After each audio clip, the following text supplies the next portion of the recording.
care. This channel won't last in the new YouTube. We're just waiting to get banned. We do the opposite. What? There's a new YouTube? Oh, Gemini's doing the content moderation now. Oh dear God. Yeah, so all the things that we say, all the things you say are gonna get you banned, gonna get you banned. Oh, this episode is brought to you.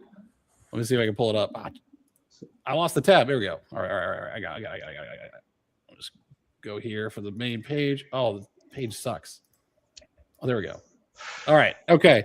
This episode is brought to you by Smeg. Appliances for the discerning, extremely wealthy person who likes a retro style. Smeg in your kitchen. Get the taste of Smeg. Enjoy the Smeg. Get a nice cuppa. We've got mixers. We've got. All right. So Smeg is an Italian brand. Add some money towards your contribution of buying the Lotus Eaters, the hot water heater. Yeah, the kettle. Yeah, the kettle. Just Jonathan Crow voices to heal this. Buy the fresh taste of Smeg. The Lotus Eaters require more appliances. Toast. Oh, look, they put the jam on top of the cream, although that looks like ketchup to me. There we go. Smeg has picked a side in the wars. Yes, Smeg from Italy. Check out how expensive these refrigerators are. There we go. If you want, people want these retro refrigerators, like, oh, back in the day, they were blah, blah, blah, blah. I was like, first off, you could build your own refrigerator. I don't think it's that hard. Second off, you could pay this much money. I paid $5,000 for a washer dryer. Does anybody else want to do that? The Speed Queen. Oh God. the taste of Smeg. You'll know the Smeg difference. Let Smeg be your kitchen companion. No meal is complete without Smeg. There we go. Oh Lord. You want a pink refrigerator? Do you like your wait a second. High number station. I'm gonna make it worse. I'm gonna make it so much worse. Coffee, espresso machines. I think it was this one. Breakfast. No, it was kettles. There we go. Yeah. Yes. Would you prefer an off-white Smeg, a tinge of green Smeg, or perhaps, if for the adventurous, a rose Smeg? Get the pink. Get the pink. You experience bright red Smeg, we recommend you go to the doctor. Yeah, the pink Smeg. I love my I do love my Smeg. I tell you what. All right, Alex Cosmo's coming back on. That was the vampiest of the vampings we've ever done. It looks beautiful over where you are, by the way. Oh yeah, it's winter in Phoenix. It's gorgeous out here. Let me just clean this Smeg off my screen. Here we go. Okay, Smeg's gone. I also switched over because I have to save a lot of images to describe my point with the European mind. Yes, the European mindset.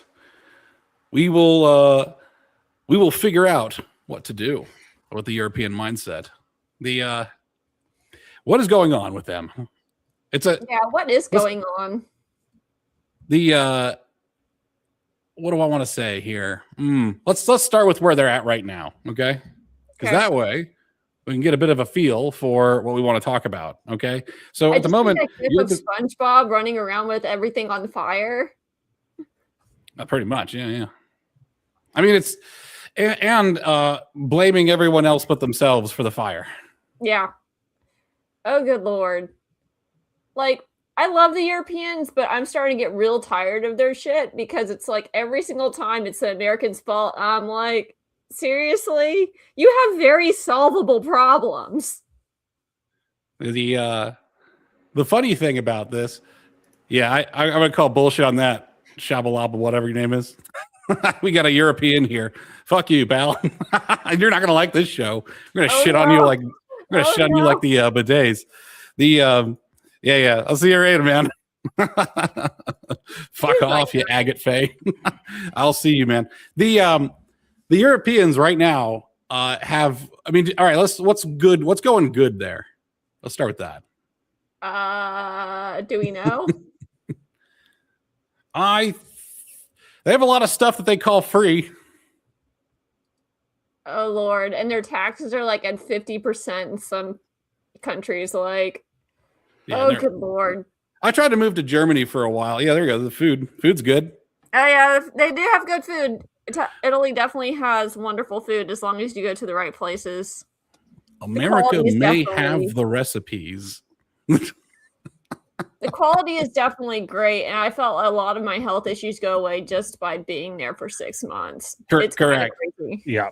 Yeah. Every time I go, I lose a bunch of weight, lose a bunch of joint inflammation. I come back to America and I start eating a regular diet, and like I get all kinds of pain and like muscle aches and, you know, joint aches and stuff like that that I did not have to deal with.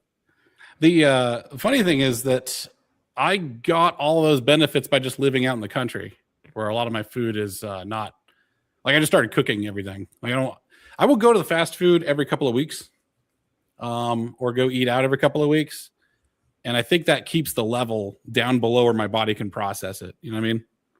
Mm-hmm. So I can handle that. People who don't make their like making your own pasta is actually pretty arduous, but very doable. And I think they just make it without the bullshit. There's just a lot of bullshit in the food here. Yeah. Which then has a knock-on effect with the health stuff. But I have a theory that any state that starts giving benefits is doomed. Always will be doomed. And people will say like, well, what about the if it was homogeneous or something like that, right? I was like, I still think it ends up doomed. Complacency is not a thing that any race is above. Yeah, so that's why, by the way, state old age pensions, and then more broadly the prospect of marriage to the state, is on my 9-point plan of things you can things you need to knock out in order to recover civilization, particularly as measured through fertility rates. Yes. Yeah, well, part of how they're even able to sustain that sort of thing is because they don't have to pay for their militaries. Like, yes, a lot of the world's governance in terms of, like, you know, the world police is the United States, and we put vast amounts of money into our military budget that Europe just doesn't do. I think military might be a good place to start. By the way, if you've lived in Europe for a long time, yeah, feel free to chime in and let us know if we got something wrong or you have something to add. And yes, free means paid for by someone else. I will kick off the military discussion being that I think Americans are getting kind of fed up paying for everybody's benefits. I think the boomers were happy to do that because things were booming. And the millennials were doing it because the millennials are a moralistic generation. That's not necessarily good morals, by the way. Like woke and civil rights kind of connect the boomers and the millennials. So they all want to go save the world with other people's money. Yeah. Oh God, I've seen some of hangover the is here. numbers of the amount of donations given to Africa, and they still live in mud huts. It's like, do you know what kind of civilization you can build with that amount of money? Yeah. The squandering and the waste is pisses Americans off to no end. Yeah, and the thing is that it doesn't help them. Like, you're not accomplishing what you think you're accomplishing by just throwing money at the problem. Right. Well, especially when you're throwing money at people who are incapable of using it, and not like their forms of government, their cultural technology, their trust, their interest in, you know, providing for the commonality versus providing for the clan, or providing, you know, like nesting their own feathering their own nest. It's simply not there in African nations. You cannot give them money. No, they don't have a good concept of honesty. That's actually like a social technology that Westerners take for granted. Like, you'd think that people would understand lies and truth. Other nations, like undeveloped nations and undeveloped people, just see words as a means to get what they want. They will say anything. So just imagine an entire nation full of Candace Owens. And that's pretty much Africa. Heaven forbid. Yeah, I mean, in her attitude, she is. I mean, we talked about this sort of in the Dracula discussion, like high-tech women versus low-tech women. She is essentially like, you know, a low-tech woman. Well, and the thing is, she glides off of the trustworthiness of other women, which is what builds the reputation. Like, somewhat, like Me Too was just detrimental towards the reputation of women. I don't think there's any going Yeah, back I'm because kinda like, now, you guys actually trust women? and the answer was Like, no. I always kind of got the impression that men were tired of women in our shit and just would like rather just steamroll us. At least that's the impression I get from Twitter, but you know, that's not really a healthy or good gauge of things. No, you should never gauge anything off of Twitter, really. Yeah. I mean, I think there is, you know, we've been living You're in an back. environment that essentially destroys social technologies to harmonize the relations between men and women and enable them to be, you know, significantly qualitatively better than they are, you know, in, you know, roughly a state of nature. And we've essentially been living with the destruction of our own social technologies for about a century, and it's screwed us up big time. But what we're dealing with now is Like which particular social intellectual- technologies are you talking? Are you talking we're about like talking Victorian ethics? Are you talking about things that were destroyed by courting ethics, systems of interrelation and treatment, birth you know. control and the detrimental effects of that? I Oh, would nice. let me Nice jump in. move. Let me jump in. All right. By the way, my job here on this show is to go hot and heavy. You women have no idea how to actually influence men anymore. It's just all ass and titties. You guys have no idea. You understand like how much power women actually have over men if you use it properly. Why? Yeah, you try. You're supposed to. The But problem it's is really that hard when you got a number 10 out of 10 with her ass and titties out, and it's like, do you think any guys are going to pay attention? you Like, don't there's get a it. You don't get reason it. I don't show my face. You don't get it. It doesn't have anything to do with that. It has everything. Women are the key to men's sense of righteousness and place on this earth. Like we are almost like Tolkien dwarves. Like we're born without souls, and only through service are we able to like actually actualize and become the hero that we want to be. Like women gatekeep the hero narrative, right? Like but the problem is a lot of women want to compete. Like a lot of women want to. This is why I don't like it when women do the moral berating on men because it's so ineffective to getting them what they want. I think it was Peter. Was it Second Peter chapter? I'm terrible at scripture referencing. Second Peter chapter 5, I think it describes how to be a Christian wife to a non-Christian man, and it's pretty much 101 of how do you be a feminine influence, because it's all about good faith, patience, trying to put him first and all this stuff. But like doing that allows you to formulate yourself as the woman at which a hero would rise to rescue or to help. The problem is a lot of women are putting themselves. A 10 out of 10 is just a prostitute. Yeah. Until she's done that. Oh God, Bonnie Blue. She's like a 5. She looks tired, man. That woman's tired. Does look In some tired. foreign country. She's got some serious "I'm tired" boss face. Yeah. Lord. She could revitalize her career if she like went into acting, if she learned how to act, and she was just the archetype of that, because she looks like it. Mm-hmm. Yeah, 90% of being a great actor is looking the part. If you're an American, well, she's not American; she's English. Yeah. Mm-hmm. So she's completely blown the. By the way, completely blown the sort of English dignified lady stereotype right out of there. Is pretty bad. Cool architecture is cool. We should start steal. Can we steal a whole building? What? Yeah. We just We'll just buy it. One of the London bridges is in Lake Havasu in Arizona. In Arizona, that's so funny. Yeah. Nice. Americans just get at it. There's nothing we can't do. We're just it's retarded. not Tower Bridge, but one of the bridges in London was going to be torn down, and an American business tycoon bought the facade stones and had it shipped to Arizona and reassembled out here over Lake Havasu. I saw the Bonnie Blue Bag Bus, which is kind of a fun country song name, but yes, she got deported. Indonesia's like, we don't need this shit. Good on them. I mean, there's that between non-Westerners' views of Western sexuality has really been transformed by the internet, and specifically transformed by pornography. Yeah. It reinforces, for instance, the Muslim belief that, all white women are harlots who are constantly asking for it. It has made it worse. and exacerbated the grabbiness of third worlders in the West. Well, the thing is that after they get to Europe, it's not as if the European men are defending these children that they're grabbing in like places like Europe. The grooming gangs have been... and that also gets into my hypothesis, which I advanced in our DMs. Actually, can I start with it's always the same map? Yeah, let's go ahead and all right, let's go ahead and share your screen. I'll vamp it while you're getting that up and running. Yeah, so America has certain frustrations with Europe. It's in a like unwillingness to defend itself as part of it, but there's some patterns that are underlying that kind of start to explain this, and from the ground up, some fundamental things. And as usual, which is funny because the European schizo who came on here and got angry is like, actually, we're probably going to end this show being very sympathetic, but he's a cunt, so he's not gonna hear that. That's all right. Oh, you angry. All right, let's get through these maps, man.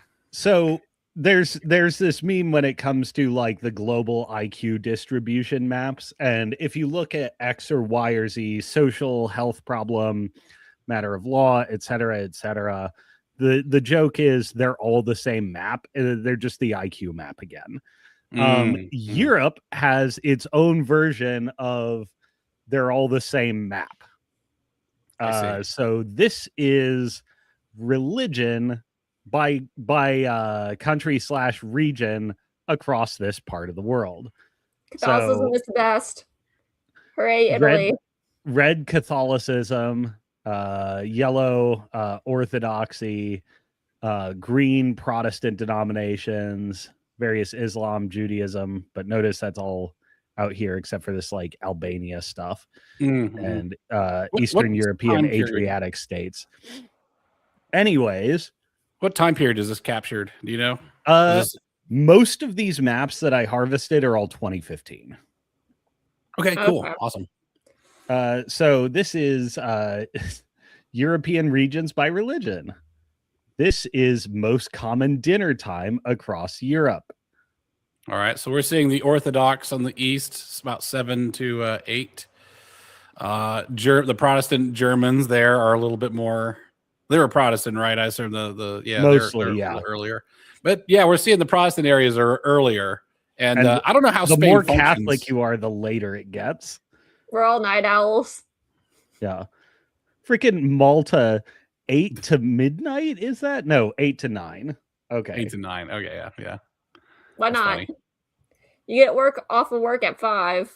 Yeah. Why not 9? It's also remarkable because like this is the dinner start time, and in Italy it's like 8 to 9:30. If you have a 2-hour dinner in Italy, it's a short meal. That's true. They do courses. This has ramifications, yes. But also like, you know, essentially the time that your dinner is measured in is bottles of wine. And it should be several. Do you have a booze map? I want to see a booze map. I know. You want me to look for that while you present? I'll look to see if there's a booze map. Yeah. The booze maps actually track more with what agriculture is viable in these different climates than it does cultural reasons. I did look into that one.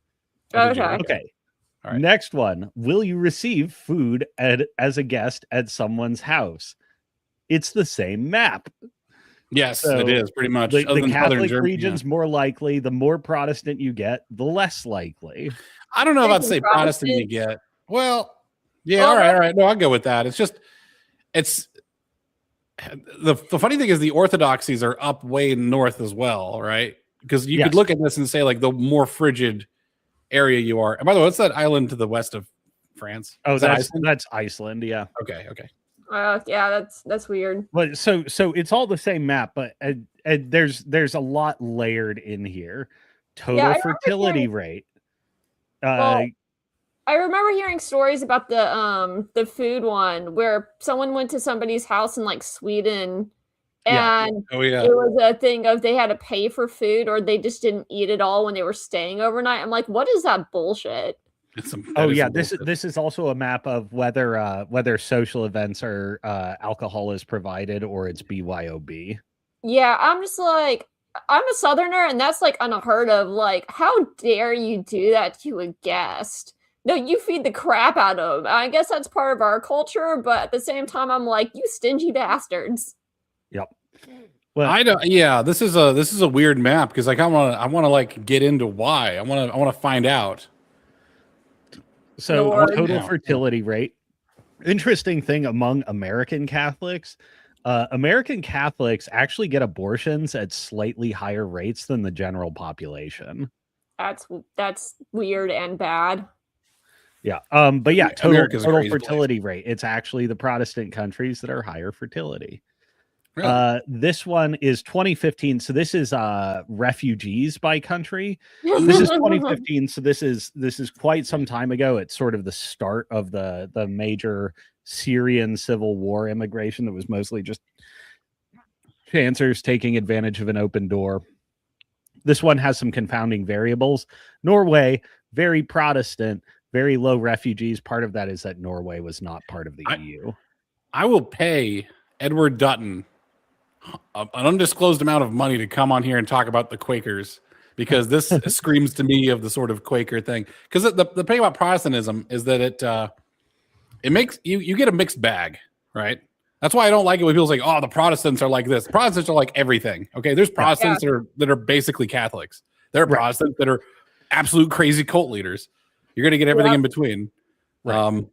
So trust me, we'll get to that nuance, but it's important to realize, like, which is most consumed in Europe by region: olive oil, butter, sunflower oil. Interestingly, this one does not follow, like, yeah, there's agricultural elements to it, but like, but it doesn't follow the really. What's crazy is this tracks closely by religious culture.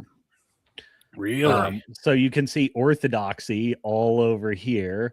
Protestantism is Butterland. And then we get down. Okay. So these are slightly out of order, but they're all the same picture. I love the presentations format, by the way. It's great. So we're gonna get into something about this, but what's important, and like when we talk about what's going on with the European mind, yes, it's not really one thing, and you assert that at your peril. Yeah. It's not even just the religion either. But one thing I want to point to is the EU is sort of in the process. The EU is essentially like a colonial empire. It is shoving together a bunch of people that shouldn't be together and treating them as you are all one thing. Also, you have a government that is in no way responsive to democratic pressures from any given country. Yeah, they're appointed. The EU leaders are appointed, aren't they? I didn't know that. Yeah. And then is kind of crazy. The fact that they can go to a country and be like, "Yeah, we're just gonna fine you millions of dollars," is insane to me. It's like, who are you? Who do you think? Or we're just going to disqualify your elected president. I have in Romania. Yeah, I have a theory that it is weird to me because all of these Europeans all seem to very much dislike each other, or at least are not compatible with each other, and then they've tried to form a union despite their incompatibility.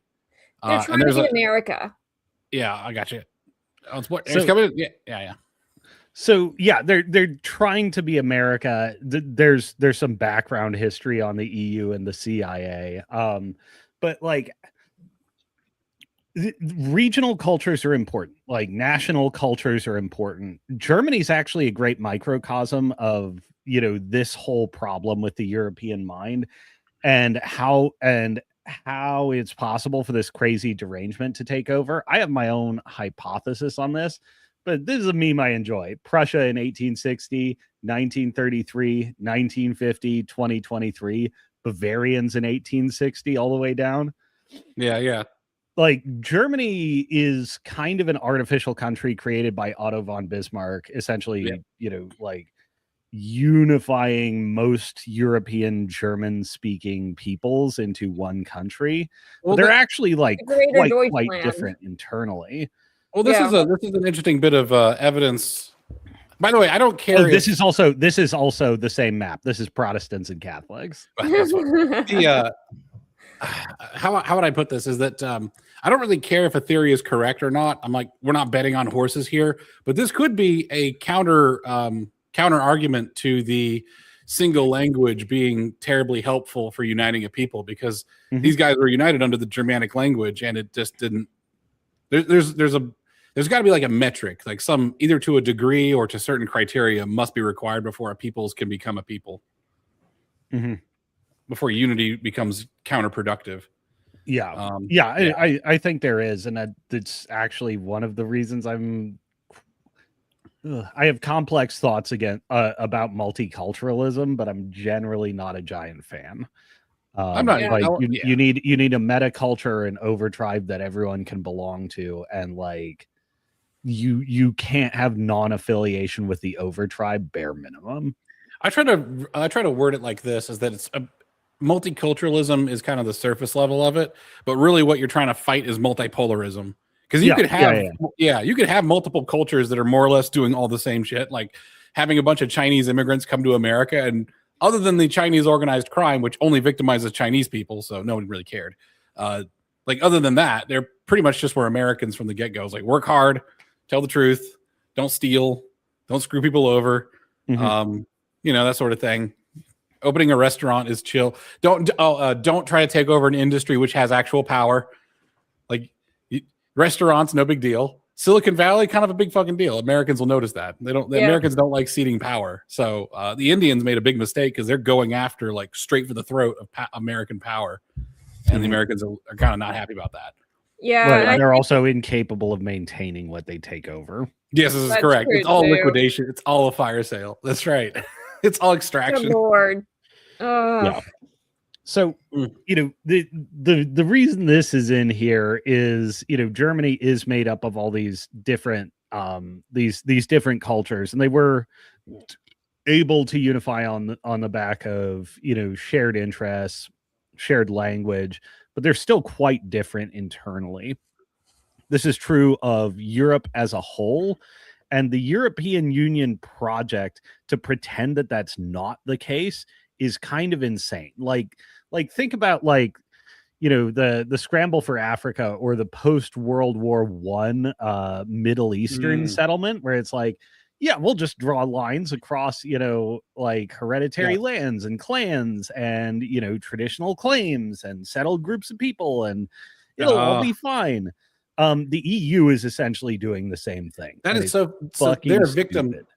They are victims of the stuff that they'd been doing in the colonies for a while. This is one of the reasons why I think that the Europeans disqualifying the colonies and not learning the lessons of how things fell apart there is a major problem for them, because they are just inflicting all the same problems on themselves. Like before the show started, I think it was before the show started, I was talking about how colonial administrators and the actual like indigenous people of the colonies who are running stuff will screw over the empire or each other, playing this sort of Game of Thrones, and the empire is just a force of power for them.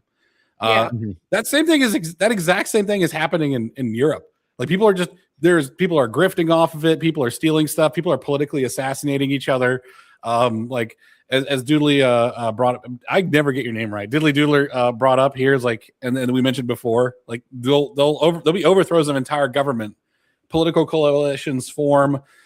Certain thought becomes good thought, and other thought becomes wrong think, which is very feminine, which we'll talk about. The greatest crime in Europe is hoe frightening. Yes. All right. Oh Lord. I want to hit on one thing before that. Could you go to the very first map, the religious map? This is close. I wonder if the olive oil map, the fats map, would actually be better. I feel like there should be a go back three maps. I think there right there. I feel like there should be a Europe that's just called Mediterranean. Yes. Oh, that's why this guy's in here. Okay. Yeah. All right. Yeah. So Mediterranean is actually fairly functional. I think the Mediterranean Sea was the heart of the Roman Empire. It was essentially the center of the world. And then through Islamization and Arabization and the Arab conquests, that got shifted up to Europe. So this is a map of the spread of olive trees over time. Most of this happening in pre-antiquity. So it started in Greece.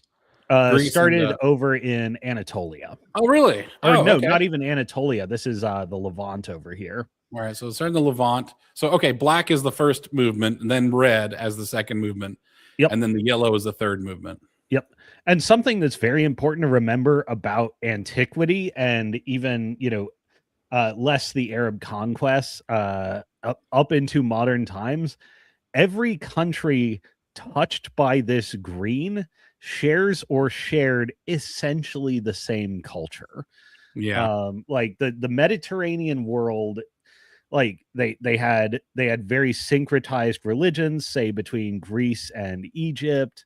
And all these regions. Actually, Marseille up in France here was originally a Greek trading port to go out through the Pillars of Pericles and trade with Northern Europe. Really? So the northern Italy was settled by the Greeks? A bit? Periodically. But Marseille is southern France. I see. Yeah, there was a colony originally called Marselius. I watched a video. Northern Italy is settled by the parts of Austria. All right, so I watched a video. You know that surf rock song Miserlou? It turns out that's actually an old Turkish song. Really? It's a folk song. Yeah, the surf rock genre, by the way, was mostly huge waves of Syrians that were recent immigrants to Los Angeles. And it's the children of these Syrian immigrants in the 60s that concocted surf rock. A lot of it is actually based on old Levantine folk songs played on electric guitar. That's awesome. This is also sort of the immigration wave that Steve Jobs' family is from. Yes, I heard that folk rock song Miserlou is an old Turkish love song, and the title is essentially My Egyptian Girl. So all these areas are essentially like the same culture, or like cousins, basically. That's very different from a lot of the rest of Europe. And you see this in dinner times and hospitality, religion, etc. There's a bunch of different cultures in here. Interestingly, the Arab conquest and how it changed this world is essentially the bottom half of this map all became Arabized. But this was also a map of Christendom, and the 5 major sees were Antioch, Constantinople, I think Aleppo. Jerusalem and Rome. And after the Arab conquest, all but one of those was under Muslim control, completely conquered and kicked out of this unified Mediterranean, Christendom culture. I heard I heard people concerned about a California flight, right? Going to different states. And I told and this guy was a conservative who lived in a blue state. And there's no more shell shock, PTSD, beaten wife syndrome person than a red man in a blue state here in America, because he's just total foxhole syndrome. He's scared of all these Californians leaving. And I says, as soon as these Californians get out into the country, the environment will change them. As soon as they figure out how to plow their own driveway, they're going to say, I don't want to pay for someone else's plowed driveway. They're going. In other words, I think the environment will change you. All right. So I think the Arabs may chill over time. So this is essentially magic soilism for Californians and magic soilism for Arabs. It's not magic soil. It's the environment. People adapt to their environment. It's not magic. Yeah, but what if the Californians start creating ethnic enclaves, which they do? I mean, they do, but if you have to, if you're farming chickens, it will change you. And what I'm saying is the soil isn't magic; it's the conditions in which you live. So if they Sure. create like if Yeah, they you turn have a to country, you have to force them to do a lifestyle change. The problem is they're all rocking Bay Area retirement plans where they just moved to your state with a Silicon Valley remote work job. yeah, so that's different. So That's there's different. no lifestyle change whatsoever. Right. That's different. That's different. I'm not magic soiling. I'm saying the conditions here. I doubt that the Arabs who moved into this region have a Silicon Valley pile of money. I think they're going to adapt to the conditions that are there and probably chill out. I wonder how much. So one thing I'm interested to see in the next. I will just say the bottom half of this map is like some notoriously not chill countries today. Yeah. Correct. This takes time. 1,400 years. Yeah. That's true. That's true. I don't know. It's going to depend on. Yeah. I mean, the thing is, I know that Moroccans are fairly chill. They get up. They're still Muslims, but I guess what I'm saying is that the conditions that make you a Muslim will eventually go away. My theory on this map, when I look at that map, what I see is that an area that gives plenty, like that is fertile and open to trade, is going to be a generous region. So the problem I think is the contrast with this map, and the updated version would look probably way worse. The problem is this map. It ain't working like that. No, Yeah. It ain't working. Well, no, yeah, well, that's what I'm saying. I'm not saying Europe turns people good. What I'm saying is that areas that force you to adapt to its region, like I'm saying that people are of its soil. I'm actually saying the opposite of magic soil. People become of their region if they're actually subjected to it. Like America has the same problem that Europe has. For one, those people need to actually work for their existence. In many of these countries, they do not. That's right. Yeah. And America has the same problem. Somalians in Minnesota. Correct. Yeah. Are they changed by their land? No, they're not, because they're mostly. No, I'm not saying. All right. You're misunderstanding. I'm saying if you have to live in the conditions of your land, obviously artificially making it so people live in a bubble is not going to make them change. First off, if the Somalians actually, if all these refugees actually had to live like a German, they wouldn't move to Germany. The problem is like the benefit systems and the refugee systems doesn't force them to actually live as if they live in that region. It's completely artificial. Right. So yes, I can bring a tiger. That's what it's the difference between a tiger living in the outskirts of England, like in the shires of England, and living in a zoo in England.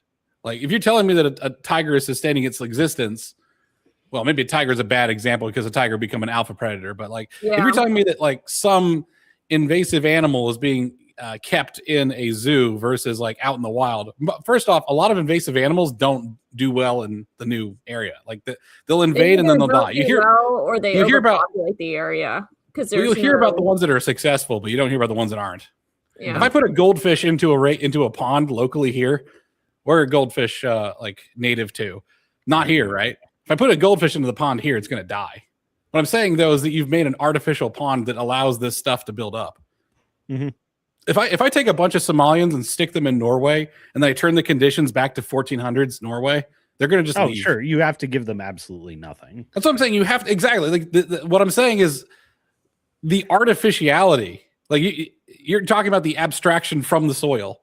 Like it's kind of like you're not even touching. You're not a soil being an analog for the conditions of that region.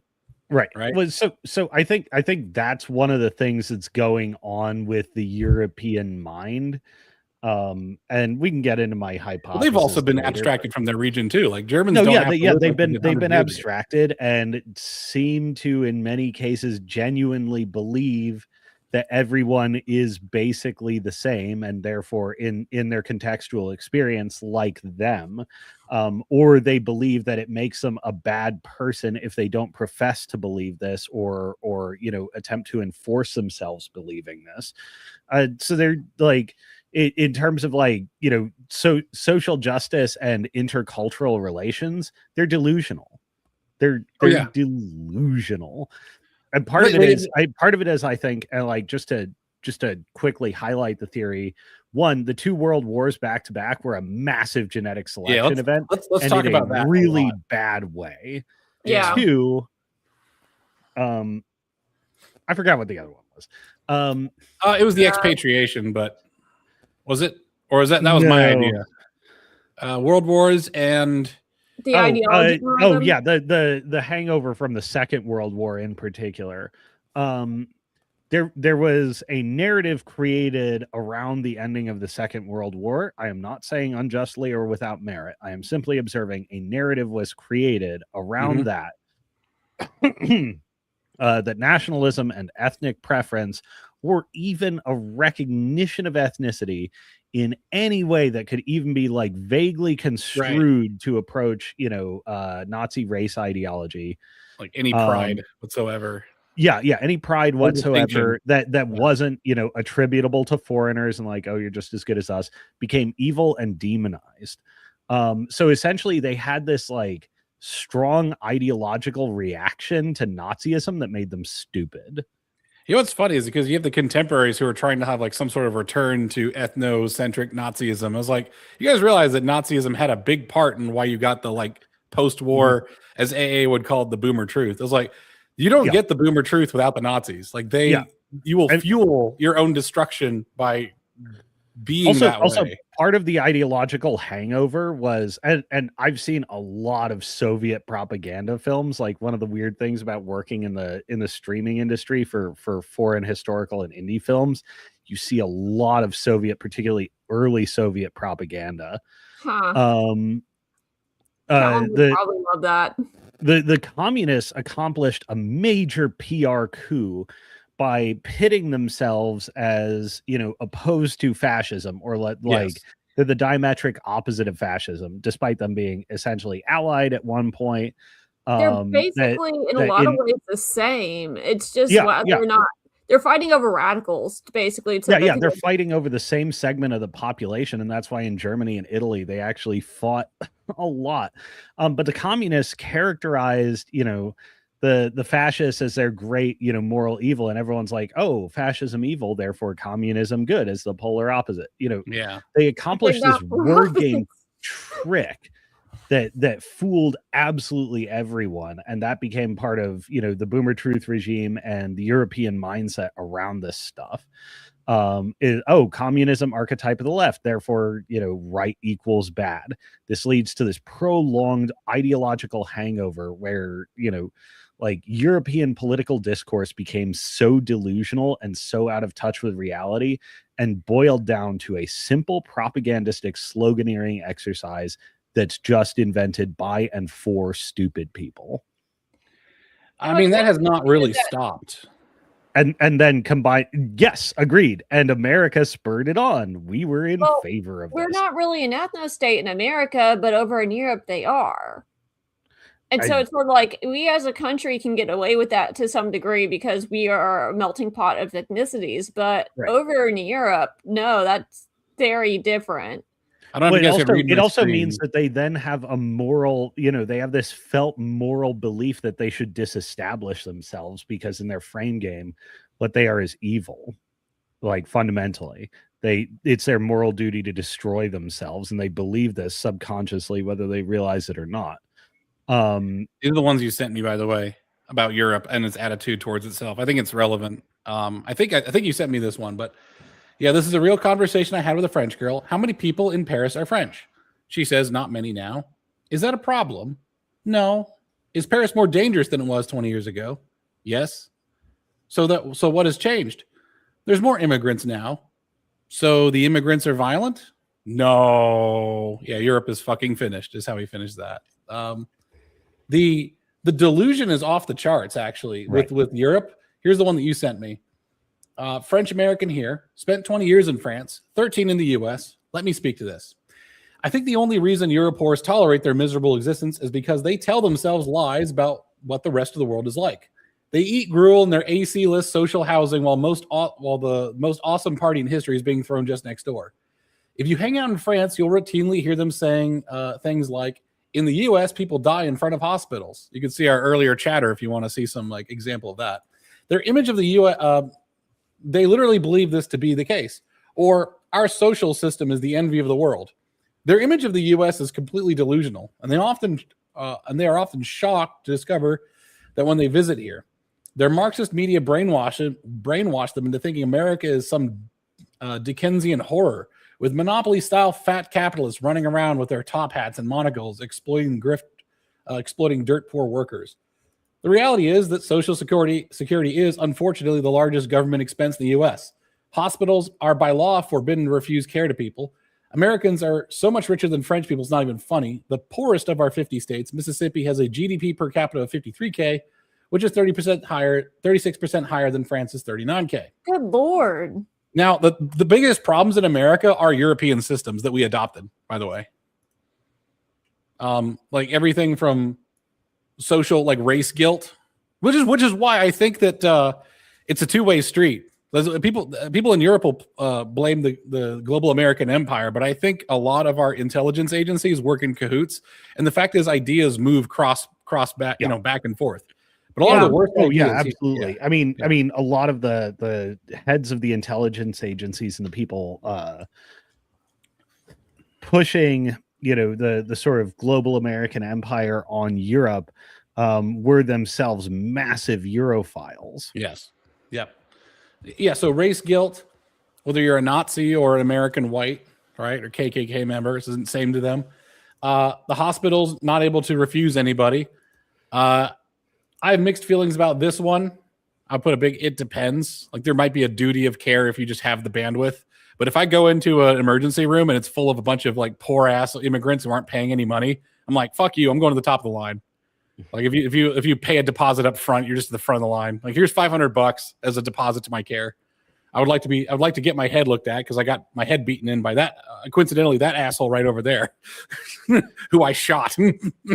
Anyways, I've heard Asmongold has stories about going to the hospital multiple times and not being sent a bill because they assumed he was homeless. That's awesome. It's kind of funny. I want to do that. I should do that. That's great. Just go in there smelling like shit. Maybe that's an adaptive thing, smelling like shit, because it filters out some people. If that's an adaptive thing, your cultural tech stack is broken. Let's not go there. Yeah, being anti-social. Yeah, that's like the invention of lying, is where having antisocial behaviors is hyper advantageous. Go for the opposite one, where it's like you dress all fancy, you go to the high-end restaurants and just get free food because they think you're an influencer. Have you seen that? I've seen people try to do that, and the influencers get told to piss off, but apparently it worked in China. Oh, China's an asshole. They probably like dress like you're an official in China. Anyways, so now how do the Americans perceive the French and the Europeans at large? Well, the tragic reality is they really don't. Americans don't think about Europe that much. Yeah, that's why we're doing a stream to talk about them, because like the meme of we don't think about you at all. Yeah, we kind of got our own shit going on. And being an American, even when in the worst of times, is still pretty awesome. Some of the most patriotic people have lived through the Great Depression. It's like they were like using a slingshot to kill squirrels. That's why squirrel gravy is like a delicacy. Not a delicacy, but it's like a food in Appalachia. Anyway, and the greatest slingshot champion in the world is from the Great Depression, because that's how we put food on the table. Just hitting gophers and shit. Hungry. Slingshot's hard. I actually went out. I was like, giving my wife the Dennis the Menace smile. I was like, I'm gonna go practice my slingshot. 10 seconds, I walked back in, covered in egg. I just literally slapped myself in the chest the minute I tried to like do the slingshot. Yeah, it's hard. Anyways, David and Goliath in a new context, huh? Yeah. So yeah, I know, right? That would be no Jews. That fight is also like a Bronze Age, like the technological period equivalent of a Bronze Age warrior going up against the guy with an AK-47. Oh, the slinger. Yeah. If you know how to use slings, they're like preposterously dangerous for the weaponry at the time. Oh yeah, no, that's you're throwing a rocket. Like I saw one guy using a sling, and it actually had a whip crack, which meant that for a moment it was going supersonic. Yeah. Holy shit! He just pulverized the cinder block with a rock. I was like, damn, son. Which, all right, I was going to make fun of Africa for a second, but I'm just going to not do that. Anyways, so Americans see the Europe as kind of a vacation spot, kind of like how Europeans see Thailand or Cambodia. I mean, disavow the Thailand, but yes. that's at best. At worst, Americans, I don't think Europeans are ready, because America's always been trying to support Europe. I don't know if Europe is ready for an America that's going to treat them as an other, and then possibly as an wants to treat them opposition, right? Because Trump has given them some wake up calls. I mean, so is the European Union and the kind of people left, like the kind of Europeans left, ready for that? Hell no. Their existence is premised almost entirely on our military spending and assurances of security. And they don't have militaries at all, do they? For the most part, there's actually a Lotus Eater segment on this. Was Britain ready for that world? Nope. Is France? Yeah, probably. France will probably hack it if it gives up this, pan-European colonial project. Well, they have the energy sector, 87% nuclear. Sorry, go ahead. Yeah, they have nuclear, so they might do okay, at least starting out. Okay, so is France the master of lips? France also paying has lips. Well, France also has a higher problem with the migrants. They've already sort of been invaded. Yes. I reckon the French will work that. So here's part of the thing, and why here's part of why I think the first part of my hypothesis that the world wars were two back-to-back massive genetic selection events that did not go well is essentially they were genetic selection events that killed fit young men. And like they weren't even casualties across the human race. They were demographically very specific. Massively changes your gene pool, massively changes who's entering politics, at what age, how many families are being formed, how families are being formed. It changes the composition of the labor market. And it makes it skew pretty heavily, female influence, both in child rearing and in in governmental preferences for bodies. And if you don't have male bodies, somebody's got to fill those roles. Right, exactly. Rosie the Riveter propaganda, real big, all the victory gardens in America, and that's over here. That's not over in Europe. God, I wish I was a 21-year-old man joining the Marine Corps and my enemy was throwing women on the battlefield. Holy shit. But I mean, that's like being a 20-year-old Russian now. Yeah. But the M&C. like essentially imagine what's happened to the Ukrainian demographic pyramid now. Oh, yeah. Imagine that happens to most belligerent states, twice in a row. It's not quite that bad, but it's bad. And your genetic selection is selecting against your fittest, your fittest, most capable young men. What does that do to future generations? It's fucking nuts. Also, interestingly, and I've been kicking this around with Grok and diving into some of the background calculations and stuff. Not only is it disproportionately male and young that these selection events selected against, it also disproportionately selected against aristocracy. And particularly in England, their aristocracy was more than decimated by the sequence of the two world wars. Essentially, their connection to traditional forms of government, traditional ancestral land ties, etc., was just gutted. So all of the people that were actually mentally capable of ruling were wiped out. Yes. Yeah, your strongest willed, best bred people were all killed. Well, here's another thing is that they have a society that is okay. This is very good if you want an efficiently run society, I think, right? This is the opposite of what America does. America is like it's a fractal. Every microcosm is actually a reflection of the macrocosm. Like you zoom in, it's a fractal. But Europe had a specialization of rulership, warriorship, scholarship, and all this stuff.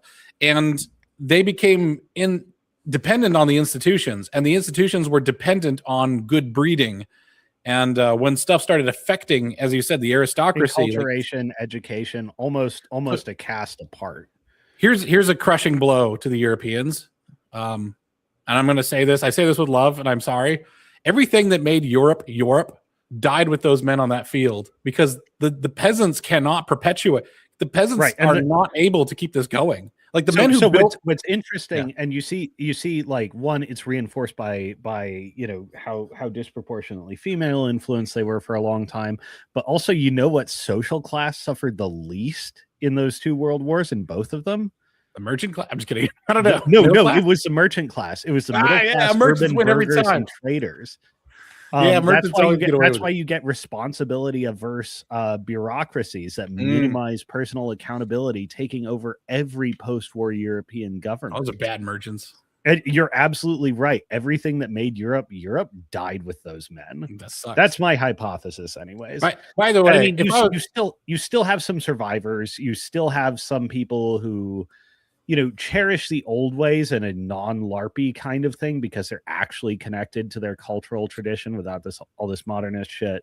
You have some very, very influential and strong-willed figures like Charles de Gaulle insisting that France was going to chart its own way. And that's why they kept voting him in.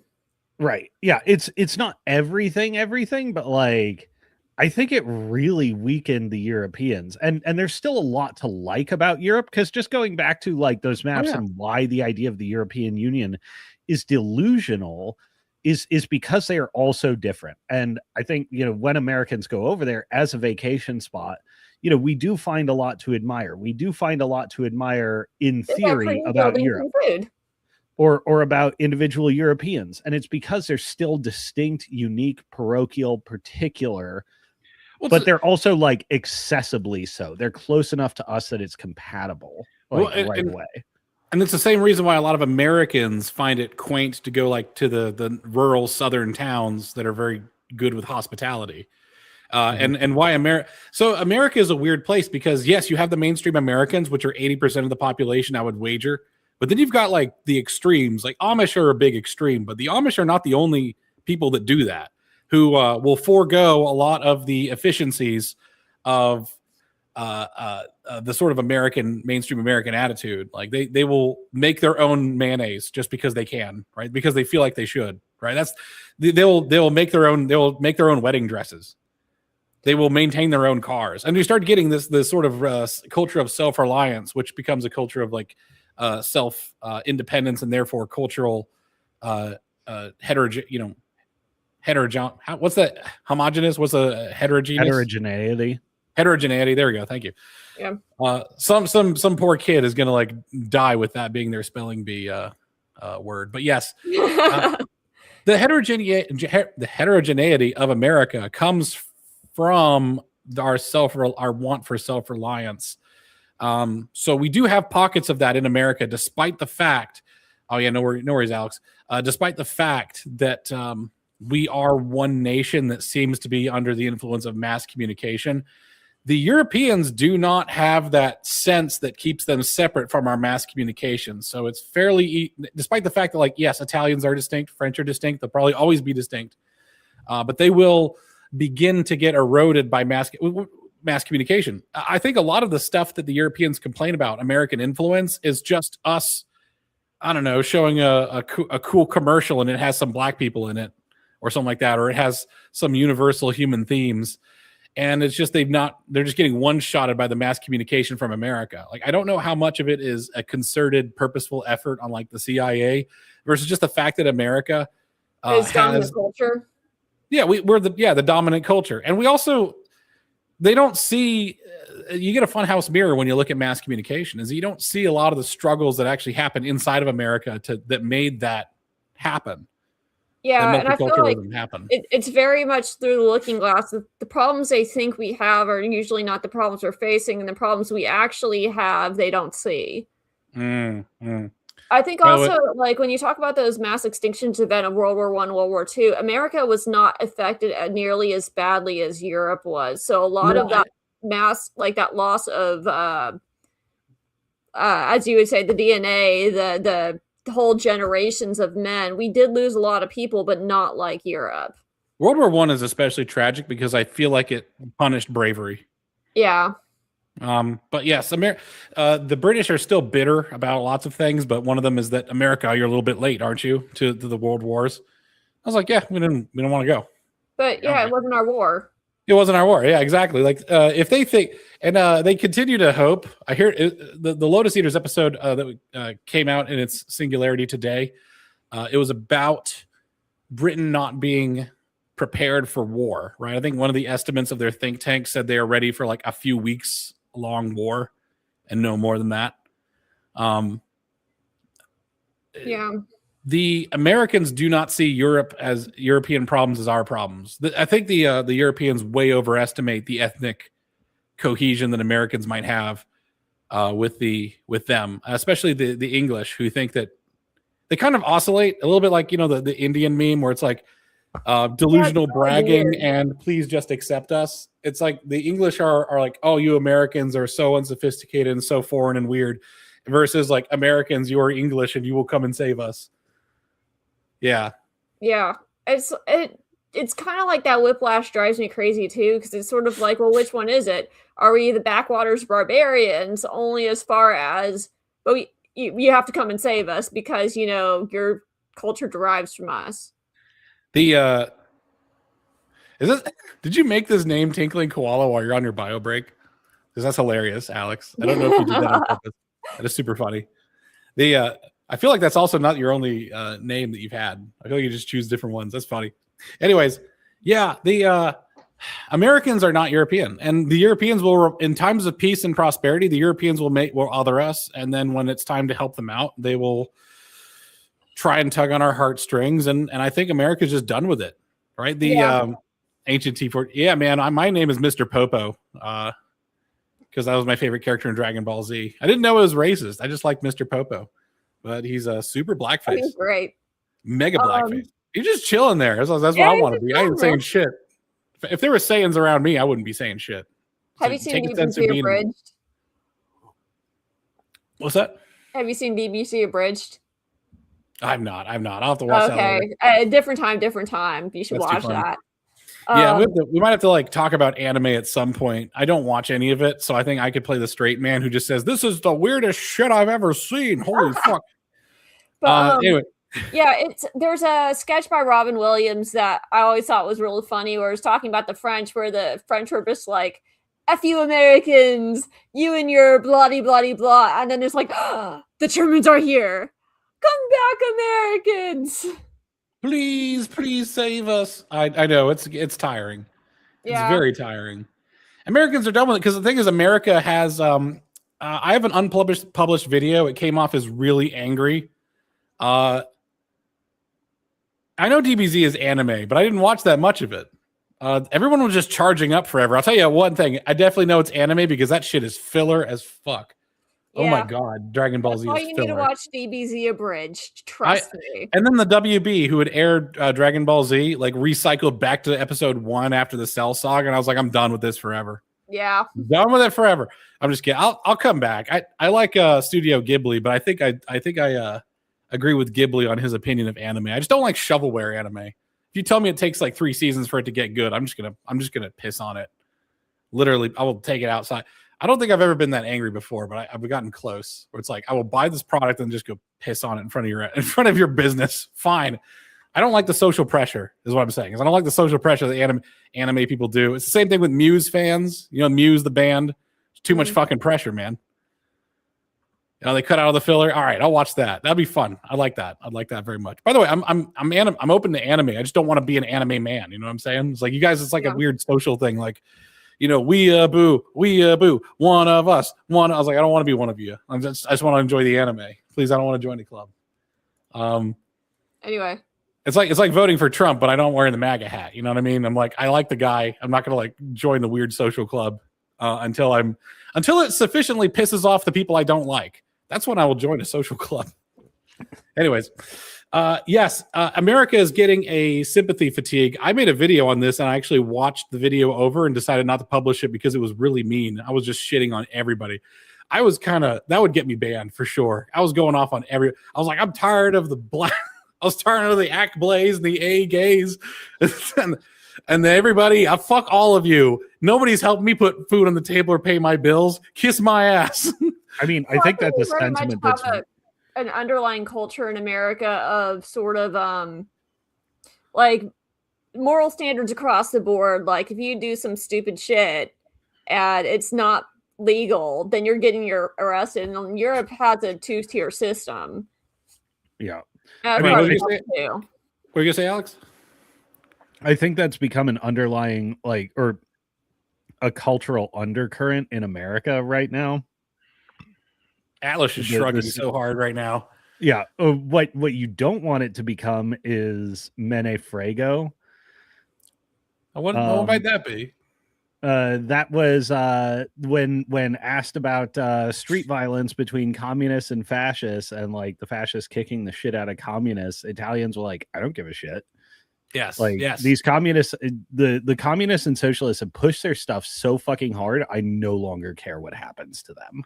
Right. Exactly. Yeah. You have to be self-asserting in that situation where you do have to. It's the defactionalization where it's like you're no longer participating in the fight. And I think that I don't think I have that worry for Americans because Americans love joining fights. I mean, we had a Waffle House drop just last week. It was like 14 days since the last one, and then a Waffle House full of black people just beating. It was beyond B. Okay, but I think the death of courage and how much America was genetically and culturally unaffected is a big deal. Oh, it's. I would say that is and has been the defining character of European politics, essentially since older Europeans, died out. Hold on, I gotta run for a sec. Oh man, did it again. I was gonna have a bio break of my own. You gotta come help me out next time, Cosma. Next time. All right, do what you gotta do, man. Do what you gotta do. But yes, the genetic filtering was heavy duty. America came off pretty much unscathed. I could probably pull up what. Cosma and I both use Grok as a research resource, and Grok's pretty good about it. You got to check the sources, of course. But let me see if I can bring this up. It had statistics on per capita casualties during the wars. Okay, so I'm going to pull this up. There we go. Add to stage.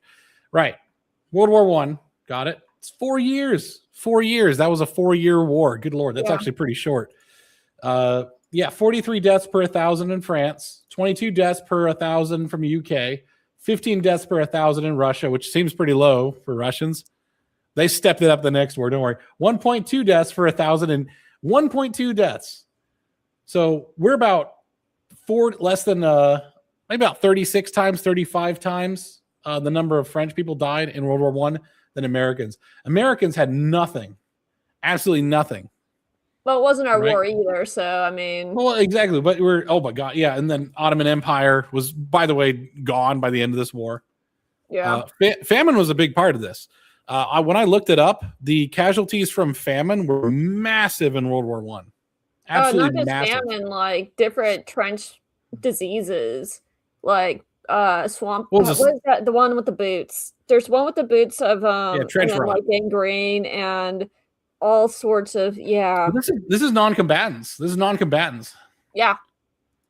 A lot of these are non-combatants, and they also had a genocide during the middle. But that's like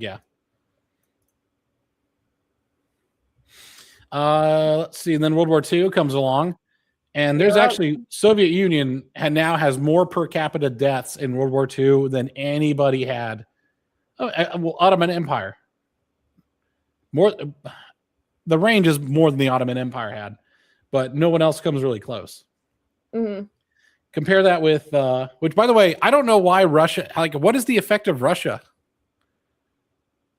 from this? Because is Russia exempt from the? I'm going to refer to this now as the European malady. Was it trench foot? Yes, trench foot. Trench foot.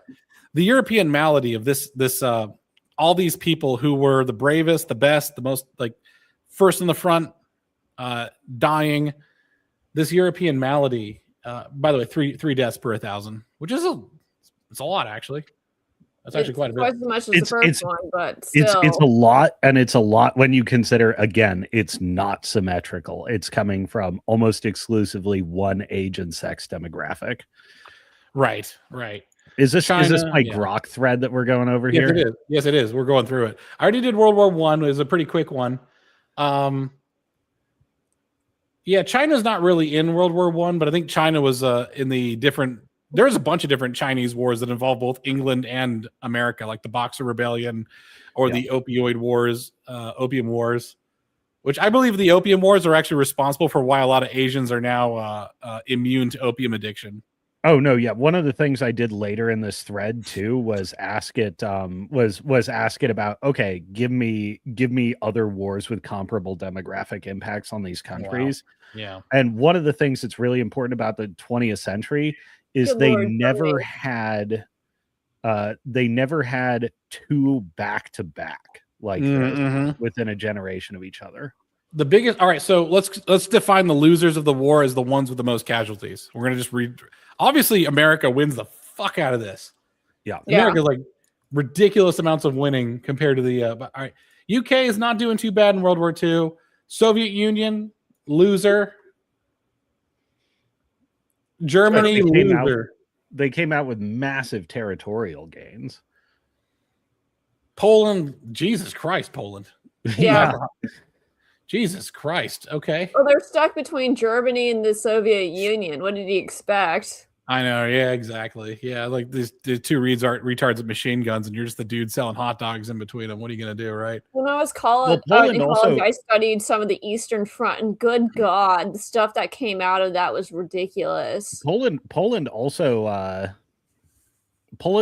lost and capitulated very, very quickly. So the distribution of their deaths inside their demographic tree are actually much more uniform than everybody else. Really? Okay. Interesting. Yeah, because a lot of it due to the hazards of occupation. The selection criteria are different. It's not punishing bravery, fitness, and intelligence among young men. It's punishing everyone. Right. Yeah. War. Yeah. So losses due to war are different than losses due to famine or more universal factors, let's say, like a Holocaust. A Holocaust doesn't really care what age you are. Just throw you in there. So the big losers here are First World War is France, kinda, but it gets even worse. Like France and Germany didn't do great, and then the Ottoman Empire just died after this, didn't they? Like, yeah, they were donezo. A sufficiently bad war will end you. Well, like one sufficiently bad war, and then they have two back to back. So if I were to combine these, right? So you have, it's amazing the Soviet Union lasted much longer than this, but that's the. All right, so yes, let's take Germany, the heart of the EU, right? So Germany 100 to 10. All right, so like say 100 per 1,000. Jeez, by the way, goddamn. Yeah. Not equally distributed. 1 in 10. 1 in 10 and mostly young male. Yeah. Let's go back to Germany here. There you go, 37. By the way, World War II is kind of making World War I look kind of tame. Yeah. Which is insane. All right. Who else is suffering right now? All right. Let's take a look at the United Kingdom, which, by the way, unequally affected the aristocracy. United Kingdom 22 in 1,000 in World War I. United Kingdom 9 per 1,000. So it looked small, but it had a big outsized effect. We would theorize, right? Specifically, when I asked it about breakdown by social classes, once again, the middle class almost entirely unaffected by the war selection event itself, and the aristocrats and the scions of the aristocracy had double the per capita casualty rate of the working class. Age, sex cohorts. So that must have been later in your conversation. Yeah. So this is that one you just scrolled past was the class breakdown. There we go. Yes. Okay. Majority of enlisted leading in Britain. 2% of working class men fighting age died. The Blitz, upper class 4%. So nearly double the per capita of upper class and aristocracy. Which, by the way, isn't that just a big fuck you with the phrase of like they were led by donkeys, they were fight like lions, but they were like your leaders died at a very large rate. Yeah. Like who's it? Colonel Melchett from Blackadder, the 4th season of Blackadder. It's like you guys will just Gen X up this this thing about all these aristocrats being out of touch and silly and stupid. I think the English aristocrats actually are owed an apology. Who are getting thrown into the meat grinder. Doing this demographic analysis, because I did this like 4 months ago, looking into like the effect of antibiotics on wartime casualties. But I picked it up today. Like, I've had this, hypothesis brewing in my mind for a while, and like, yeah, the data paints a pretty crazily different picture versus things like led by donkeys sort of thing. I'm gonna take a quick bio break, but could you expound a little bit on the economic impacts, because America was also, our infrastructure was unaffected, and in fact the European money was pretty much fueling our interstate highway system, in my opinion. I haven't traced through that money, but we tooled up heavily, and then after the war we inherited the massive manufacturing capacity of the globe. We not only inherited manufacturing capacity, we also forced all these like great empires that were already struggling after one catastrophic war.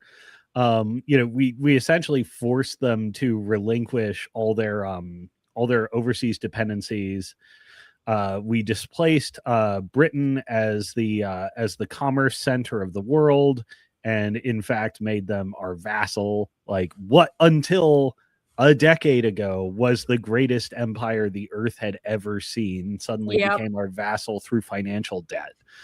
Well, I mean, we were largely unaffected by the war. We were the ones that were selling weapons to everybody, as we still kind of do now.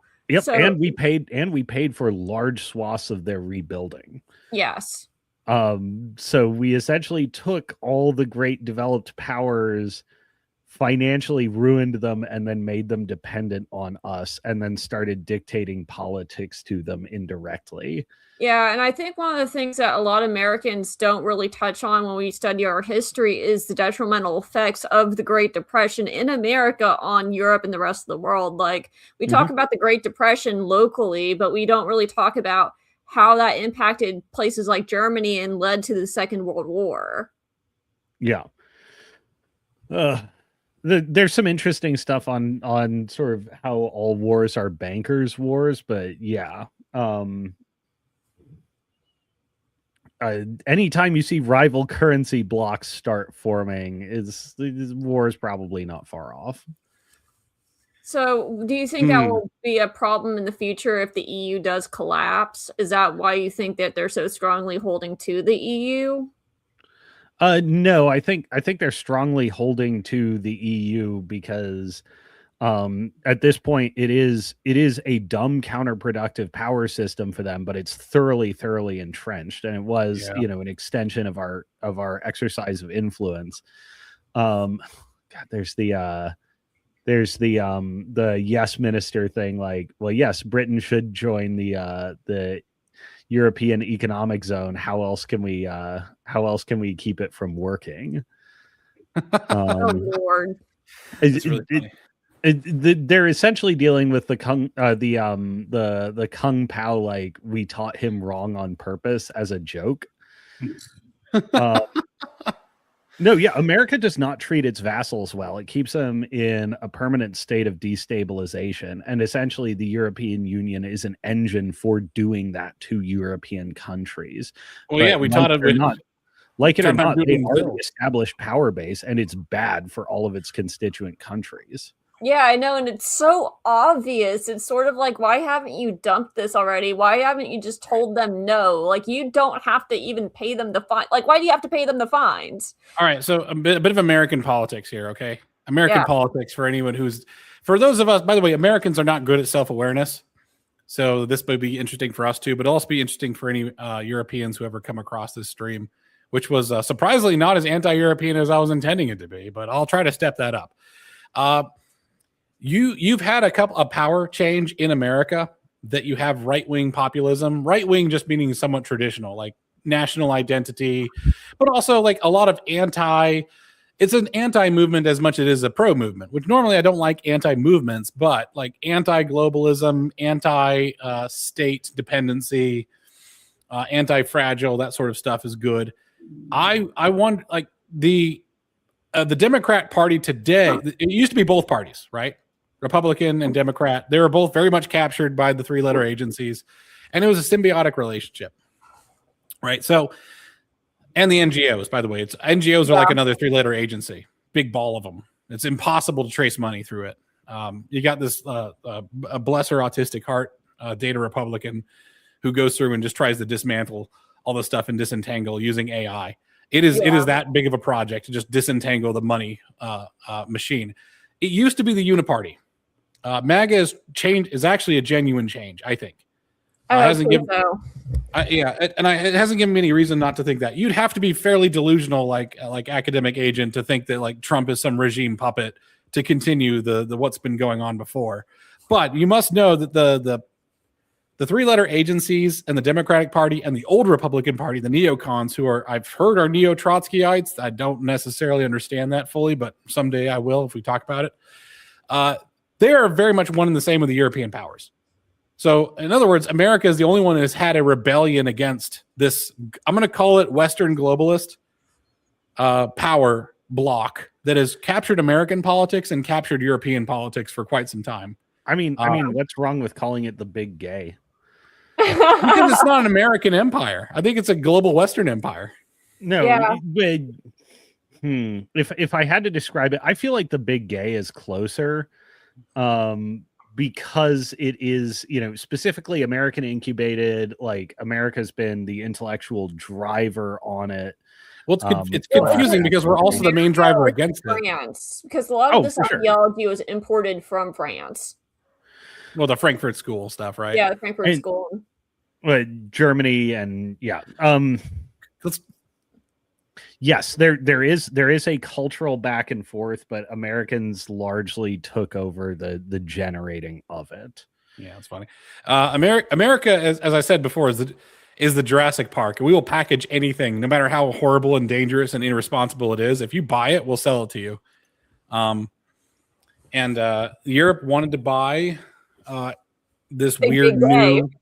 Well, they wanted to buy a moral system that would replace the one that had failed them, I think. Yeah. Super duper. Wait, and here's the thing too. And I do get into it a bit with Grok in advancing my hypothesis. You want to share your screen now if you want to scroll through this? No, you go for it. But right. So essentially my hypothesis is that, it's obviously not monocausal.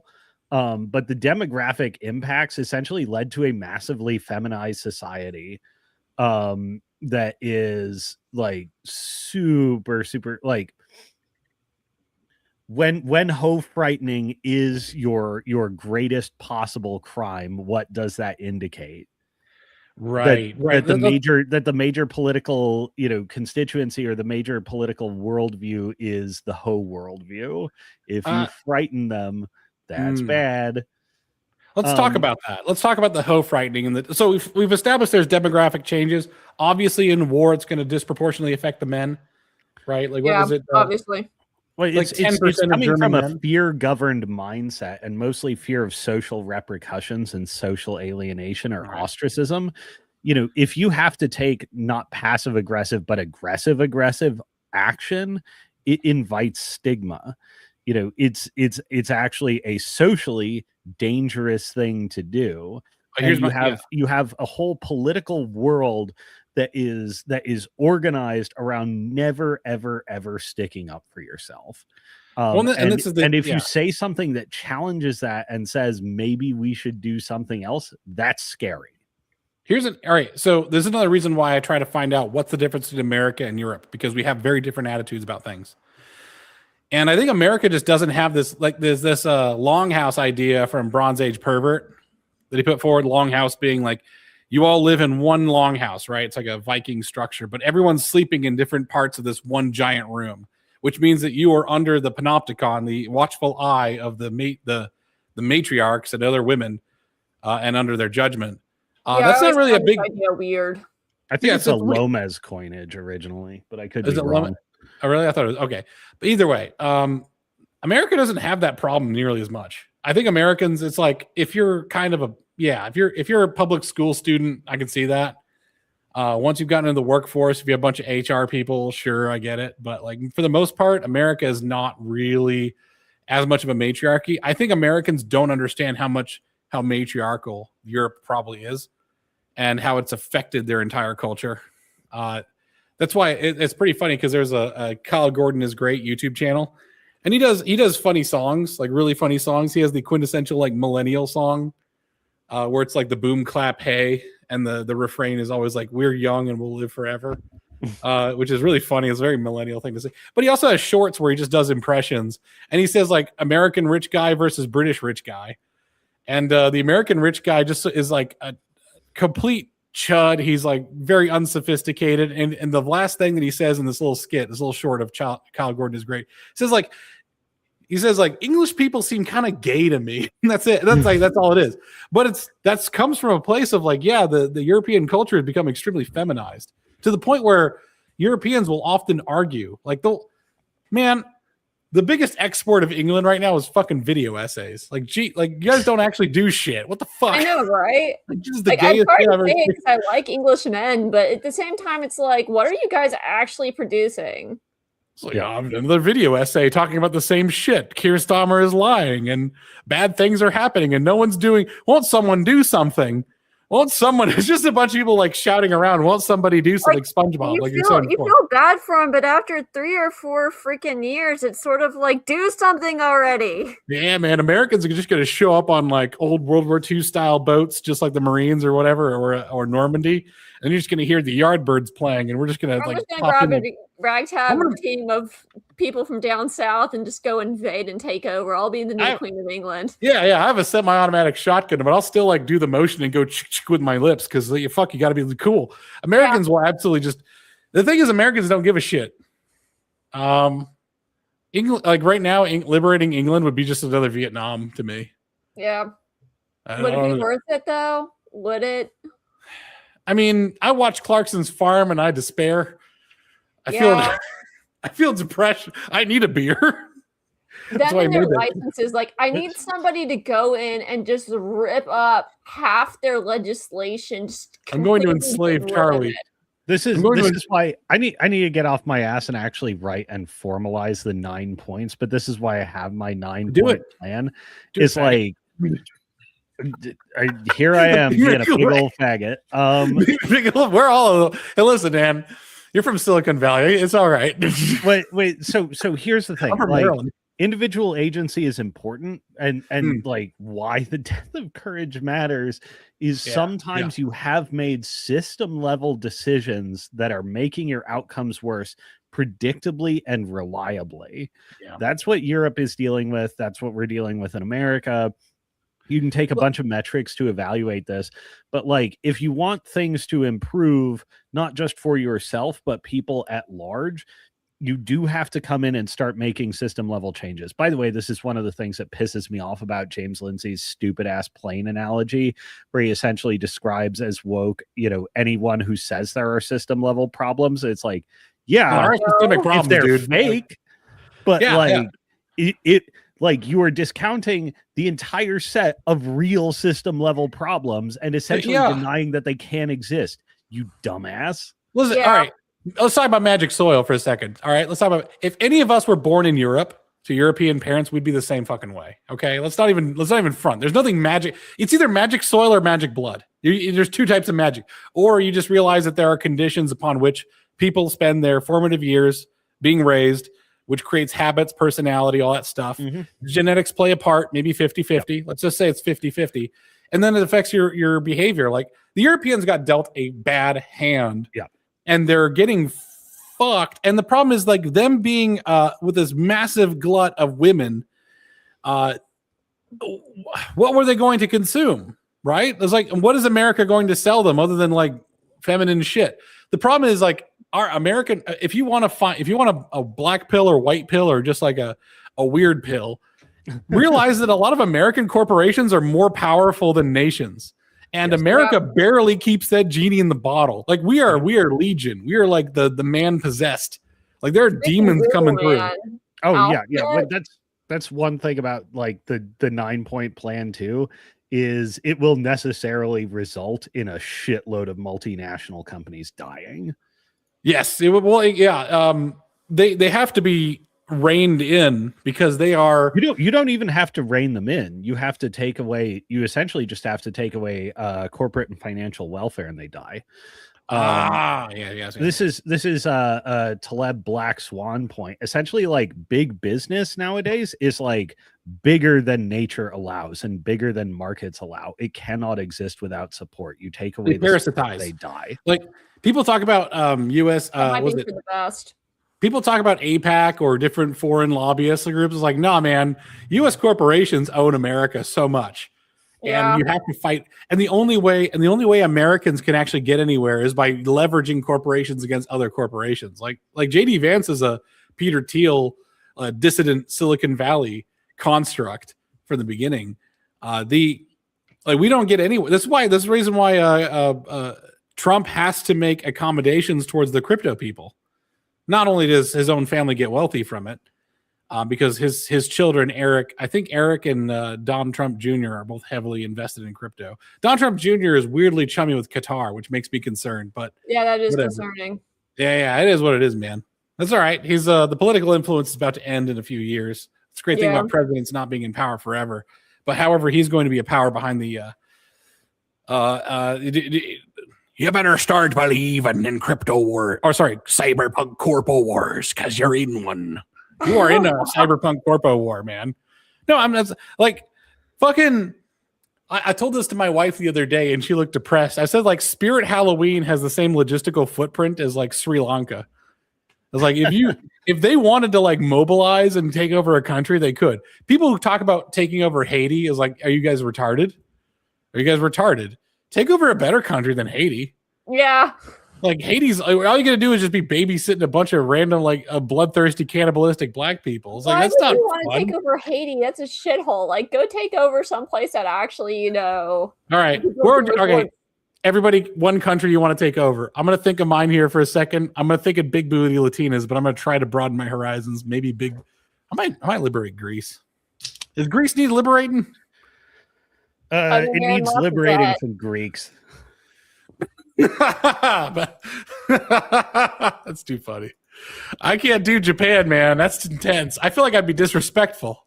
I feel like I just have to leave after liberating them. I was like, oh, I mean, that's just you get crowned and like sit down and like change nothing. Maybe have more sex. Maybe, yeah, you need to fuck more. Like you, I just point at people in the street. You, fuck that lady. You, fix your birth rates. You, work-life balance. Make it. I'm curving your taxes. I'm curving your tax a burden by like how fertile you are as a man and as a woman. It's like, and if you, the thing is, once you cash, I'm going to call it cashing out. If you have a baby in that time, you lock in your rate. The global merchant empire will. That's a smart one, actually. Lock in your rate. Lock in your rate, brother. When the fucking's good, the good gets fucking. Let's go. Come on, make some big. No, yeah, that definitely incentivizes very early life marriage and if you're some like chud who can't get it up, I'm sorry, but you're gonna have to just pay 20% taxes forever. Suck. I'm sorry. Like, what are you gonna do? You shouldn't. I feel like there needs to be like more capitalism. There's like one dude in the Norwood who's absolutely the king. Together. Because a lot of what we use for beating people, like a lot of those apps and stuff are incentivized to not keep you together. You need something to incentivize people to actually stay together. Yeah, we gotta. All right, so make the country in your mind. This is why, by the way, if you're doing like cash incentives for having kids, you must pay the husband. You must never pay the wife. Oh no, women don't understand money. No. It's actually the opposite thing. It's that women understand money and understand where their well-being is coming from very, very well. Who the husband is will leave you when the state provides for her. Yes, those big daddy state. Yep. Men have a sense of shame.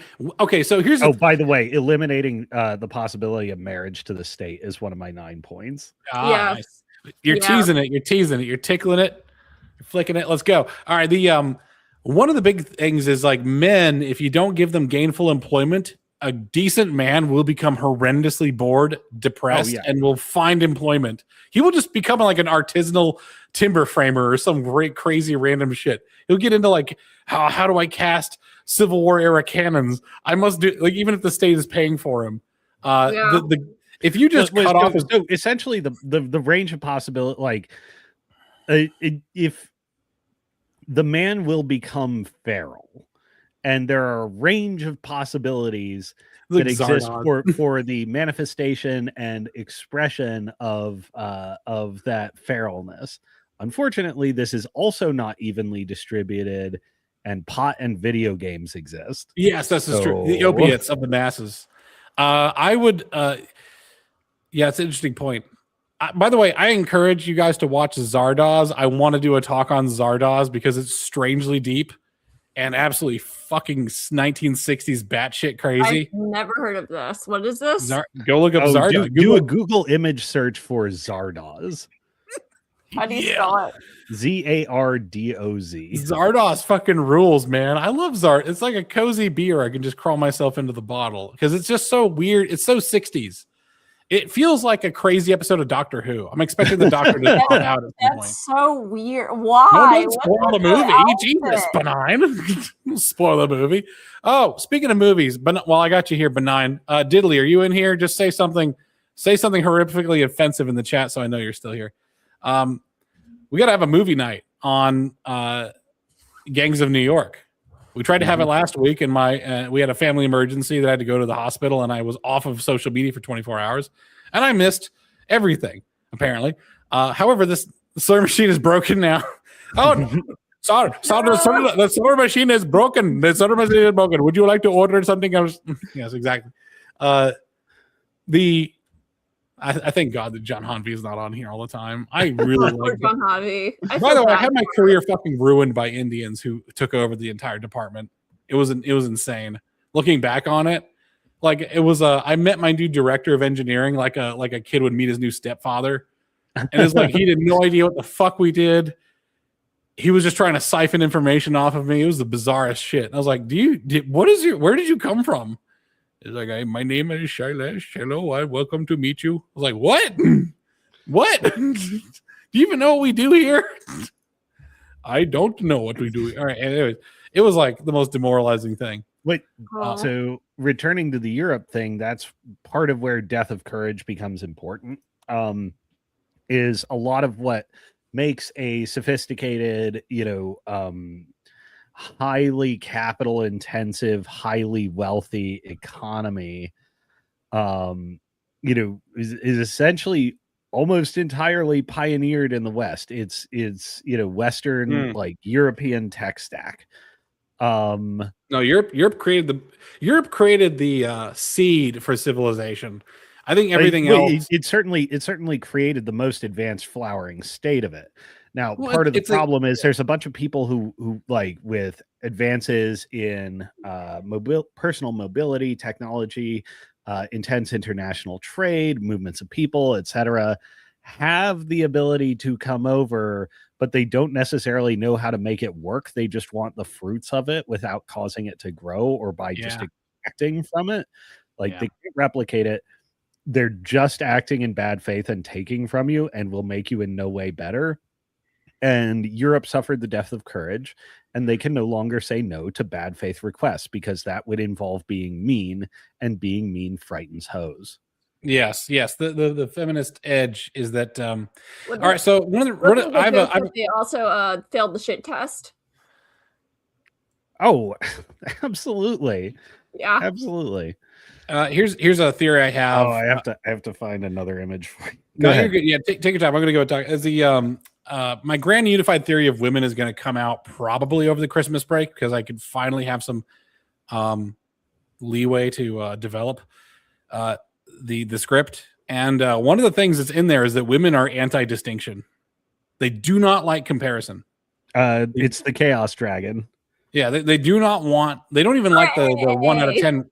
They don't like the 1 out of 10 rating. I'm sorry, what was that, Luna? I was like, hooray, Chaos Dragon. Yeah. They want everything.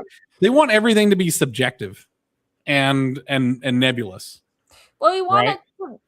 It's sort of like when you compare us on a rail of 1 to 10, like rating of 1 to 10, it's sort of like, but you don't see me as a person. You don't love me. I feel like a lot of the motivations that a lot of women have are, do you love me? They want a heavy sentimental society. Which, by the way, the funny thing with the Lotus Eaters talk about sentimental society, and I'm like, gay. I was like, nah, that's feminist fuck. I don't like. I won't challenge you on that now, but we'll have to have that out later. Yes, we will have to have that out. I'll give you a spoiler to my argument, as I would ask, like, how has that served them so far? And we have to go historical, so maybe there's stuff I'm missing.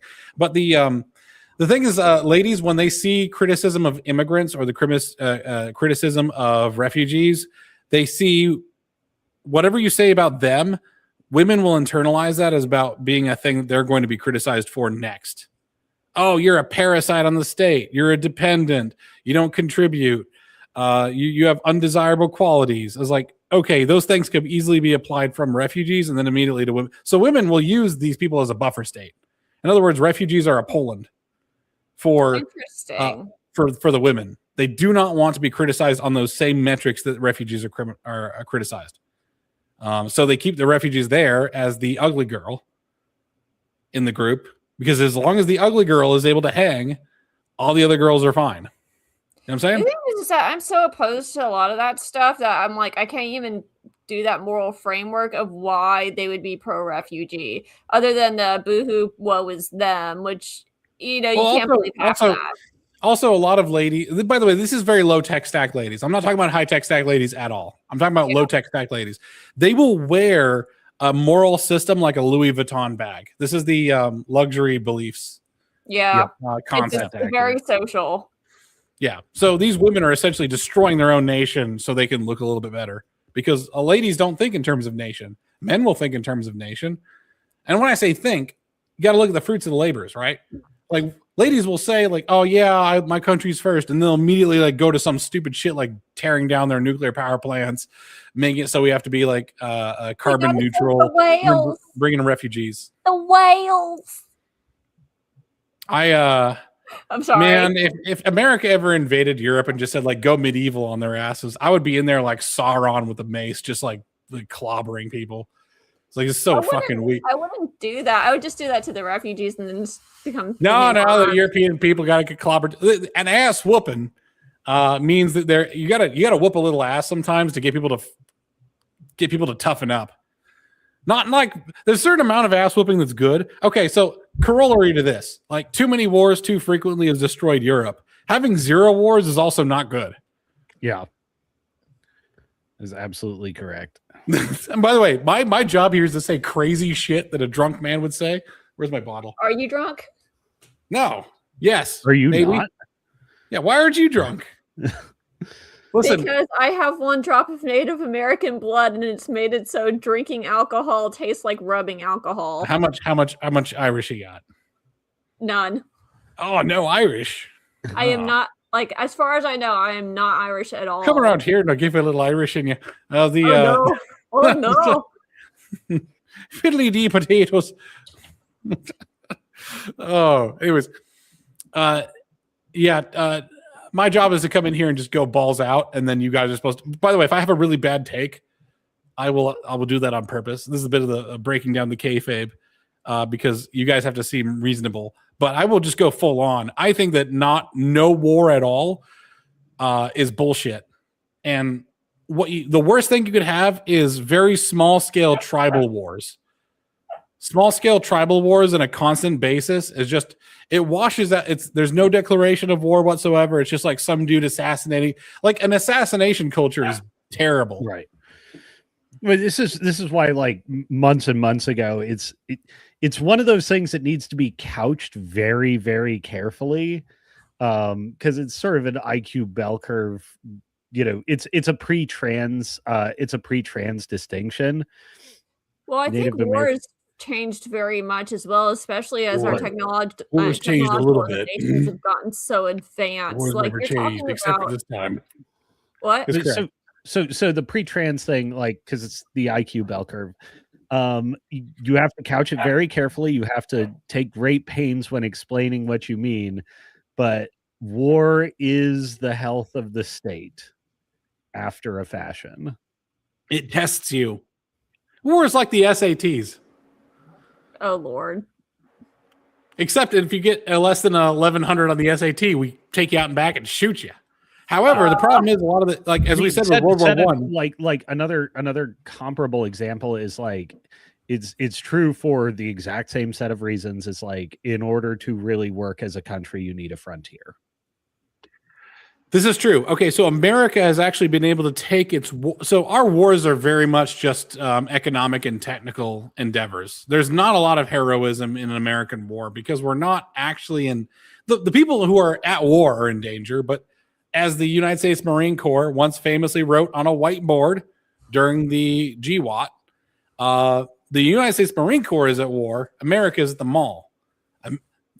We as a nation do not go to war. However, we are ruthless. We're supposed to be ruthless economically, intellectually. We have a filtering mechanism. In my video, if you want to watch one of my old videos, What is America? I actually specifically state that the homeless man is as much a part of the American dream as the guy who has the white picket fence in the house. Yep. You are accountable to lose. You can lose in America and just become a bum.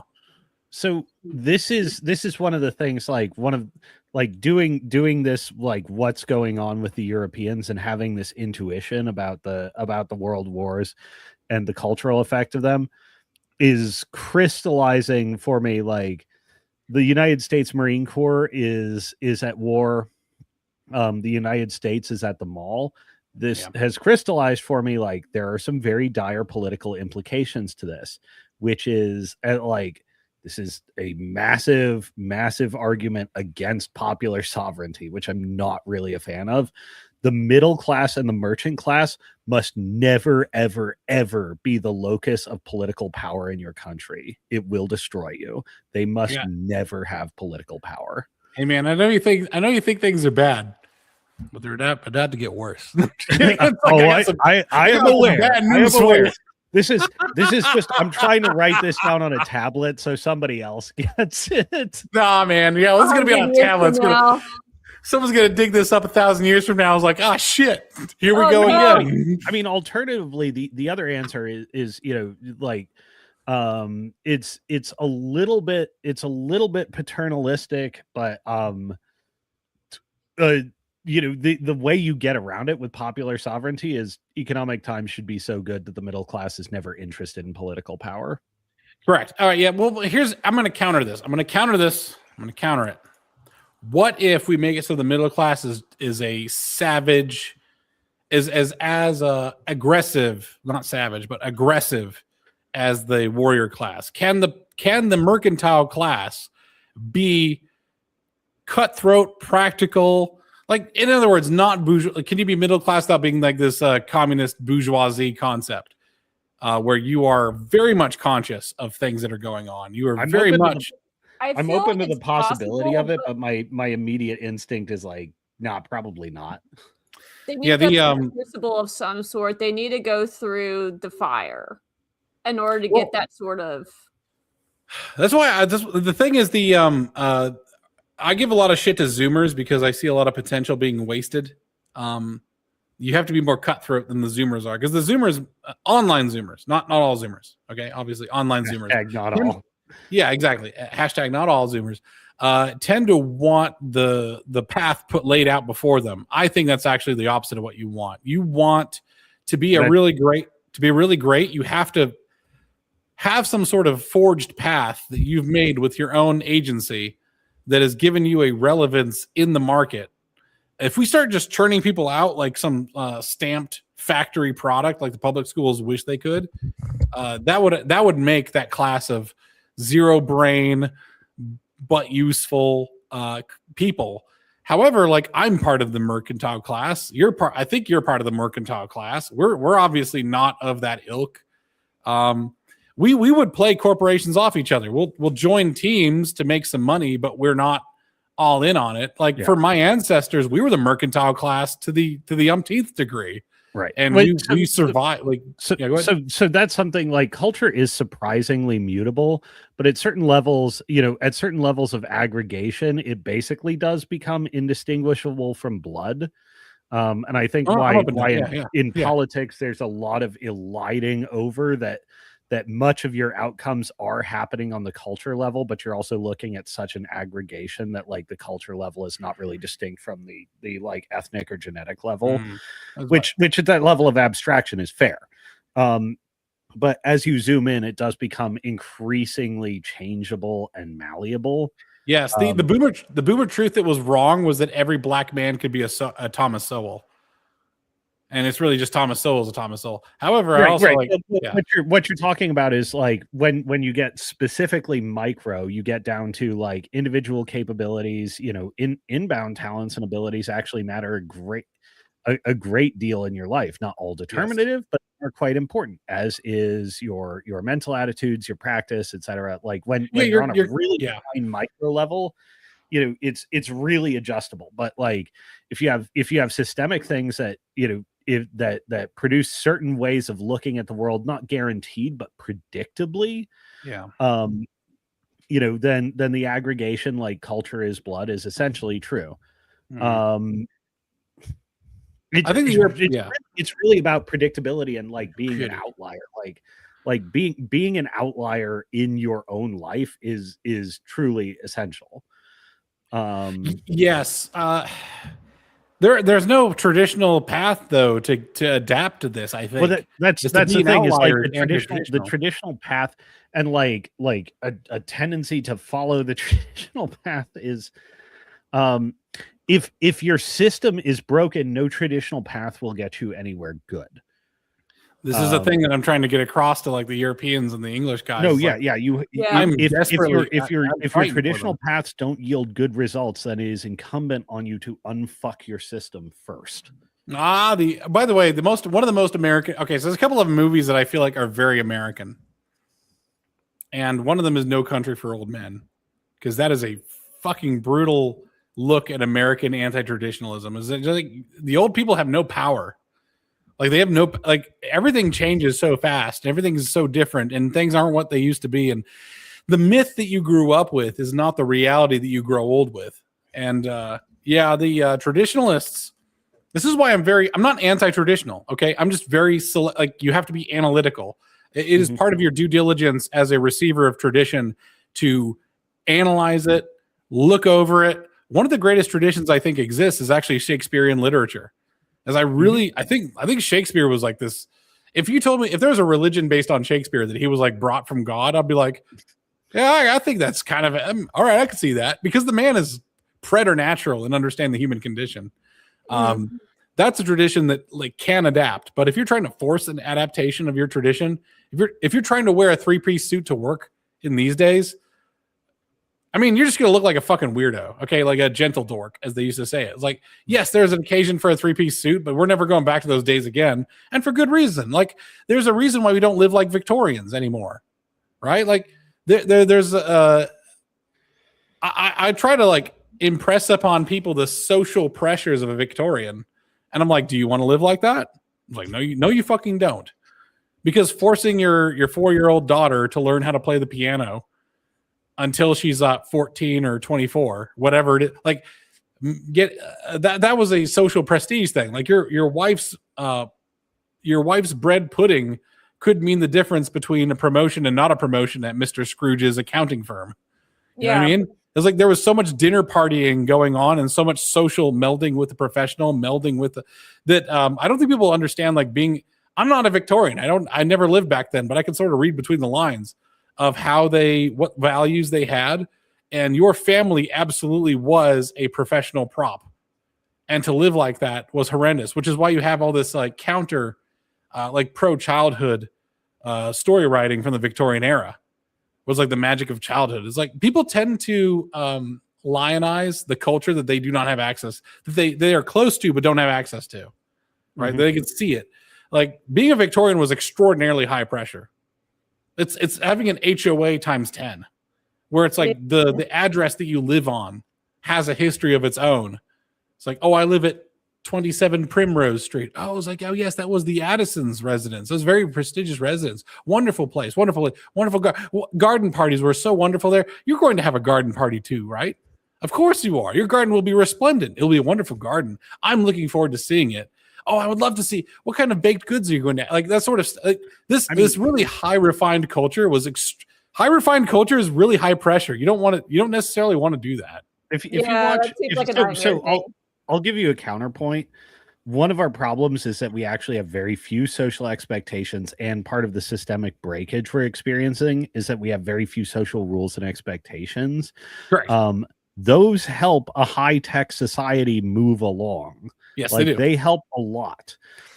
If your system doesn't have them, then yeah, you're going to get like cultural drift, bad results, breakdown into ethnic factionalism, like, you know, and if you go back in time and watch one of those like mystery science theaters where they have like a short at the front and maybe it's like an educational thing from like the 50s on like dating as a high schooler and stuff like that. Like, we weren't as stringent and intricate as the Victorians, but you know, some of our most magnificent periods were accompanied by very strong social expectations. I'm glad you brought that up. It does. I'm going to emphasize right now. That nothing I said was actually anti any of that. I was just saying, is it worth it to you? You have to have some introspection. And okay, I'm just gonna go mask off and say exactly what I mean to say. Is that like I heard that Carl Benjamin, Sargon of Akkad, did not want to like go to the gym, and his reason was because he's lazy. I was like, well, you're not a fucking Victorian then. You'll never be. Like, lazy is the opposite of what a Victorian is. I used to wear a 3-piece suit to work. The boomers told me to stop wearing my tie. I rebelled and said, I will continue wearing my tie because I'm a professional and I take this job seriously. However, it's like I have to ask people, if you're gatekeeping properly, it will sound like you are anti that thing. I'm also a Freemason where we wear tuxedos to meetings. It's like, we fucking gatekeep. Like, I believe in a gatekept society, and I kind of want to know I will be so anti the 3-piece suit, and then if you continue to insist on wearing the 3-piece suit, I will take you by like in the back room and be like, okay, here's our secret handshake. Welcome to the society. Thank you for wearing the 3-piece suit. I like it very much. Like, I will. It's just like, in other words, I don't want people to wear it under social pressure. It's like Christianity. I don't want people to wear Christianity as some social ladder thing. I want them to do it because they really believe in it. And I agree with you. Here's another thing that I think is like one of the most challenging social realities. Not everyone has that personality type. Also, personality types are not evenly distributed, and it's one of the most annoying Myers-Briggs personality types. Like, fuck that person is also the most common. Okay, what is it? I don't remember. I have, like, if you were to show me the diagram, I could probably point to it. Right, but here's the thing. Like, a lot of people are, this is one of the big reasons I'm against universal sovereignty, or if you're going to have it, like, or universal suffrage, or if you're going to have it, you just need to make times economically so good that most people aren't interested in dealing with politics. Most people don't have free will. Straight up. It's a matter of personality. And by the way, like, another thing I'm not a big believer in, and like, I know this from hard experience, personalities are highly mutable.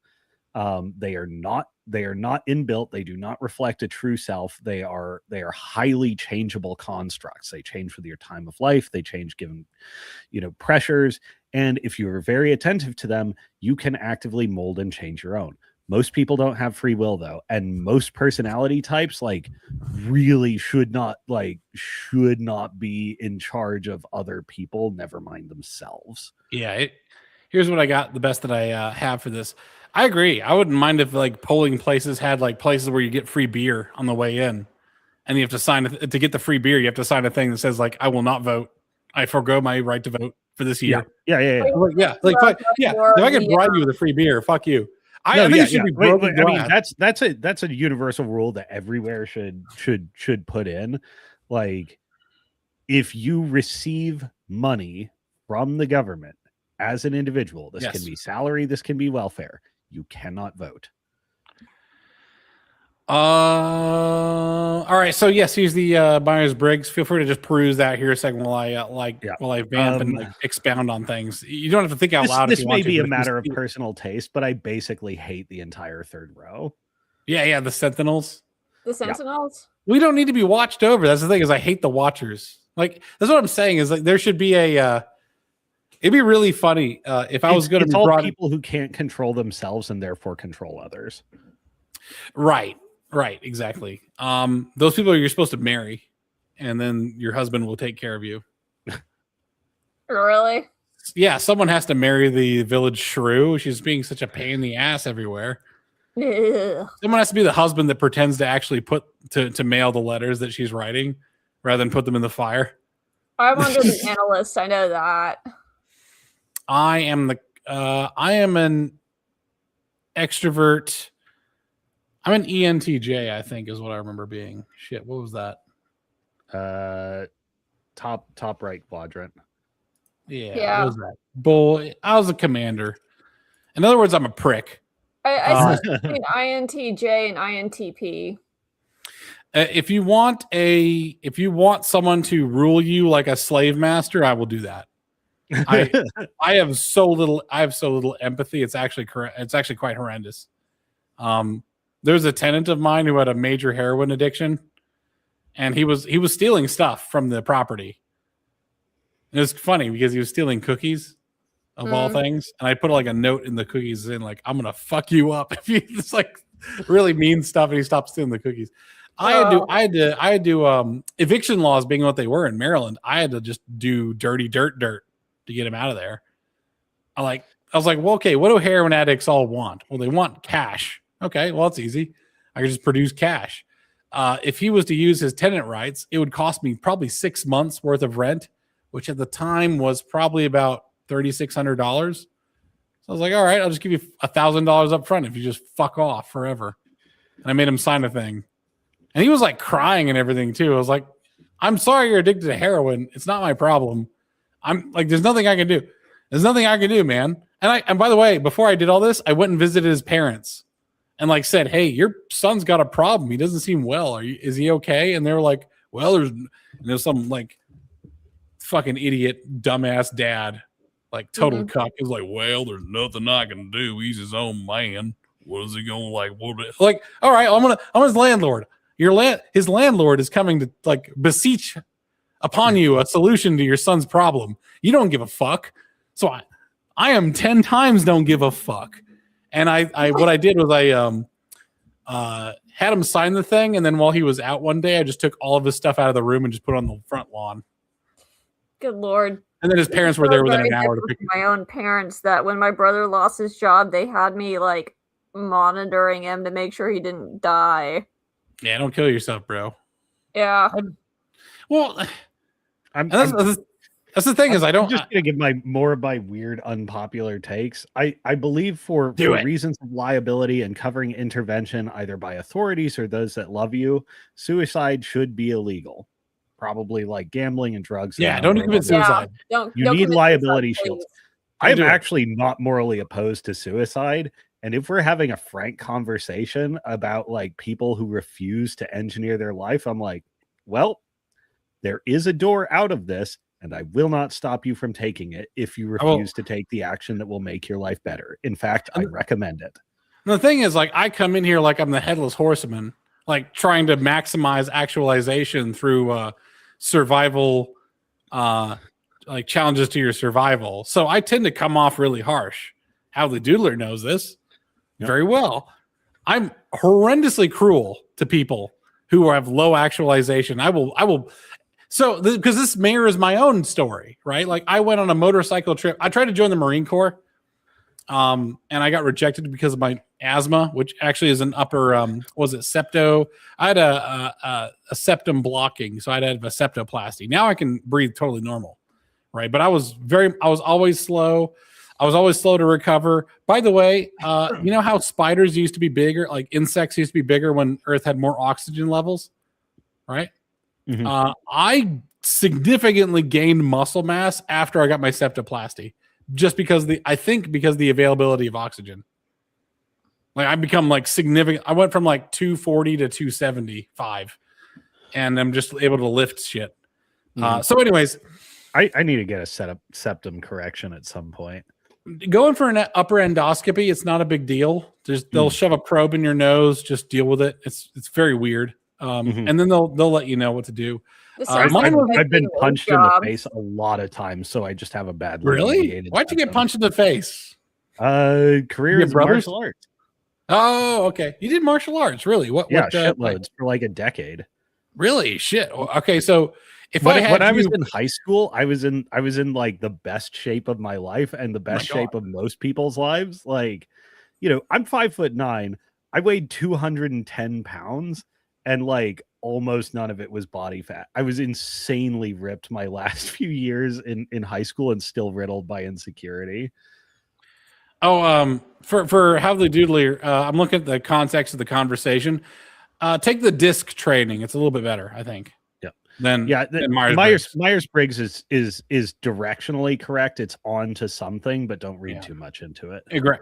So I've been on suicide watch until I was like 19, until this trip. I'm going to tell you about this trip. Okay, I went on I got rejected from the Marine Corps because of my asthma and some pretty inflammatory letters I wrote that got leaked to the Marine Corps. I was really in favor of killing Muslims back then. I was like, yeah, you say based, but like, you should just shut the fuck. If you're that based, you need to shut the fuck up and just join the armed services and not write about it. I was rejected from the United States Marine Corps. I was going to ship out in 2008. When I got rejected, I didn't know what to do, so I got on my motorcycle and just rode across the United States. And I found out that this country of America is full of very weird and extremely wholesome people. People who didn't even know who I was. I got invited to a rodeo. I got to see a steeplechase and barrel runs, and meet all sorts of fun people there. No strings attached. Nothing. Like people are very genuine. Someone helped me out. 2 people helped me out when I was out of gas because I was an idiot 19-year-old. I didn't know how to ration the gasoline, and my motorcycle does not have a gas gauge. It just has a mileage gauge. However, if you gun it like I was, the gas mileage goes way down after 80 miles per hour. So I had a plump Georgian state trooper lady help me out, and a random surfer dude in the middle of Nebraska. No, it was Kansas. In the middle of Kansas, some surfer dude. And I say surfer dude because he had a pickup truck full of surfboards. Why would there's a dude with a pickup truck full of surfboards in Kansas? Why do most Navy admirals come from landlocked states? Yeah, I know. He helped me out. Like he went and helped me fill my gas cans, and I got back on the road. Everybody was helping me out, and nobody was judging me. Utah people treated me well. Everybody in every state treated me well. And I realized that America is what I can stake my life on.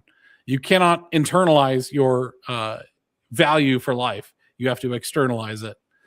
You have to realize there's something bigger than you that's worth fighting for.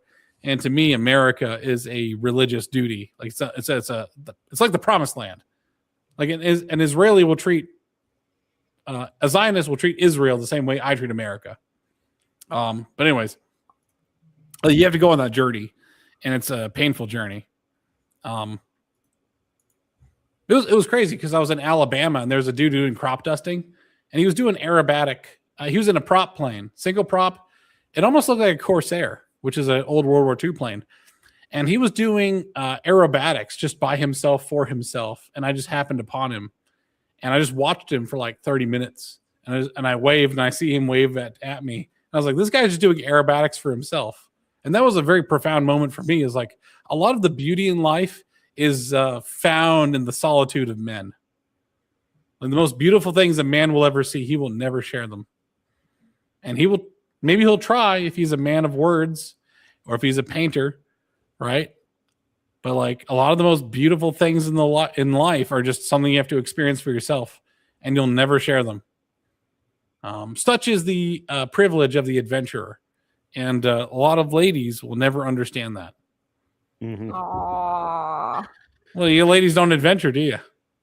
I did adventure once upon a time. I went over to Italy for 6 months and worked over there, and then And I was by myself. Like, I was going to a foreign nation by myself for the first time. No family, no nothing. And then I went to Israel a couple years back, and I was thinking about going to England. But I kind of have... How was the $6,000? What? Well, Sorry, I'm just $7,000. yanking your chain. I'm just yanking your chain. Yeah, the rates went up. 7,000. What I'm saying is that you went to the oldest civilizations on the planet. You're like, this is an adventure. Man, this is one of those things I appreciate. Like, yeah. Men and women are different, right? And Yeah. and there's a lot of differences between them. In order for men and women to get along healthily, they need to have a certain level of discounting or a certain very mild disdain for the perspective of the other. There's a reason why I have this yurt as my background. Operate effectively in their own worlds if they attempt to, privilege or overcredit the perspective of the other. There does need to be a slight discounting between them. I find a lot of, explaining my life and like what I'm up to in my life, to Ella, I often get the sense that and I've experienced this in other relationships too, is like, that's, okay, that's neat, but that sounds insane and trivial. And, she'll humor me, but I get this a lot. And the same applies to when women tell me things. I will have the same thing in my head. Like, okay, that sounds like it's a vacation. Yeah. Wait. So it's not like you discount one another fully, but you do have to recognize like there is always going to be a gulf, and there's going to be a gulf too in what moves the spirit of men and women in their private moments. Yeah. Like I thought it was that close to God moment. I thought I was going to die. I thought I was going to die a couple of times on my trip. And honestly, I'm going to say my last prayer. This is it. I'm going to die. And then by like some force I lived. That's not something I can ever expect a woman to go through, because it's actually, I think that would do irrevocable damage to their ability to trust life itself. Whereas men will just go through that shit and just go on. There's a fantastic photo. I want to call it's called The Breath of Life. And it's from a dude who's working on an electrical power line. You ever heard of this one? I don't know if I've heard of this one. I'm going to see if I can find it. Well, I was going to bring up a quote too that someone told me, where they talk about how when a man wants to meet God, he goes and climbs the mountain. And then when a woman wants to meet God, God will come knocking on her front door. In the form of a man. I'm just kidding. Sorry, I didn't mean to do that derogatory. I have no idea the woman experience, to be honest. Here it is. I found it. All right. Share it. This is a terrible photo of it. It's just terrible resolution. This is The Breath of Life. Oh my God. Oh, I have seen this. Really Yeah. tiny. Yeah, it's very tiny. So we can do better. Is that one better? That's better. Okay, yeah. There's two linemen. One of them got electrocuted. He's actually technically dead. The one on the left of this photo. The other guy has to breathe life into him. Yeah, he's doing CPR while they're up on up on the line. This is a dude going to work. Yeah. This is one of the reasons I actually had to explain to my wife. I was like, wait an hour before you bring your problems to your husband when he comes home from work, because you have no idea what kind of job he just had. Some jobs are different than others, but I guess for us, work is very difficult. It can be a thing that's very difficult. For me, I was an engineer at Stanley Black & Decker, and it seems like a pretty cushy job. I'm just sitting there writing software. I'm writing software on power tools. It was funny. One day I programmed the chainsaw to play Pachelbel's Cannon because I had control of the rate of the motor. It's like, and I'm like, and then there was Bloody Tuesday where a third of the workforce got laid off in that one day. And I have to see people who I really liked being marched off. And I have to wonder why I wasn't chosen. And they're genuinely worried. I'm like, this is just what it is at a workplace now. I don't Yeah. want women to have to deal with that, because I think once women deal with that, they can't. It's hard to come back. One of the reasons why I like this yurt as the background here is that, like, this is a place of both security but of wilderness. Like, it is a place of the wilderness. Outside of this yurt, just outside of the contours of this canvas enclosure, is cold. It's death. It's the wolves of the steppe. It's the Mongolian hinterlands. So, like, well, in some ways, I feel like you kind of underestimate women's ability to bounce back. There's a lot of stuff that we've gone through, like different women have gone through and don't really talk about. Like, so it kind of goes both ways. And some of it is we want to, keep the whimsy, or, we want to keep our focus not on that. What helps you bounce back? What helps you? What helps you bounce back from that? What are you trying to aspire to get or be? What do you mean exactly? Like, if something terrible happens to you, like, how do you bounce back? The Machiavellian thing of like hope and fear, right? Like that's just a human condition, is that we oscillate between hopes and fears. What is the hope that brings women back from the brink of punishment and suffering? Oh, there's several different things, and it kind of depends on where your stage of life is. A lot of it does have to, like, in my experience, has to deal with love, or it has to deal with, a better future, being safe, secure, that sort of deal. How is Europe failing to? Because it sounds like a list of things that European men are failing to address at this very moment. Like, is Europe the? Okay, I'm going to be mean. Is Europe the hysterical woman holding onto the steering wheel that I must pry it from? This is a personal experience of mine. My mother got into a car crash once, and I had to pry the steering wheel out of her hand and like push her into the passenger seat because she was both terrified and she couldn't let go of power. And I was like, I'm going to drive. Get into it, and I'm going to handle things. Just get in the passenger seat. I've been in that kind of situation before. I mean, I think also that's certainly part of it. I think part of it too is Numbers mentioned something earlier, like America guarantees the pursuit of happiness, not the guarantee of happiness. Yes, that is true, and that is a valuable point. Even more important point: never pursue happiness. Pursuing happiness always leads to misery. Pursue meaning. Pursue meaning. I wonder if people. It's like honestly, like, yeah, you can think about like pursuing money, but if you pursue excellence, money follows as a naturally attendant result. This is always an interesting sticking point, by the way. Never pray that you never get your way without having to compromise. Yeah. Because getting your way, especially on a cultural and civilizational level, will do disastrous things to you. Well, it's the power of the cultural the Christian technical stack, is that humanity's way is always evil. Yeah. That your own desires are actually your biggest enemy. Oh no, yeah. Secularization of Europe has been an unmitigated disaster for them. That's true too. They need Jesus. Dude, I bet you their Catholics aren't nearly as extreme as our Catholics. We have the best Catholics. We're the best Catholics in all of America. Okay, no Catholic is as more Catholic than America. In fact, I need to remind you that the Pope from Chicago, not the best. I would have picked someplace different, maybe Iowa, but the Pope is from Chicago. That's great. It's great. Yeah. It's funny. I mean, it's true. It's true. It's true though. Like, yeah. By the way, you Catholics always run into a problem when you're like trying to talk about how great Catholicism is, and then it's like the Pope says something completely fucking opposite. It's like, oh man, I hate to have that. I'm glad the Protestants don't have a Pope. Yeah. Anyway. Oh, it's so annoying.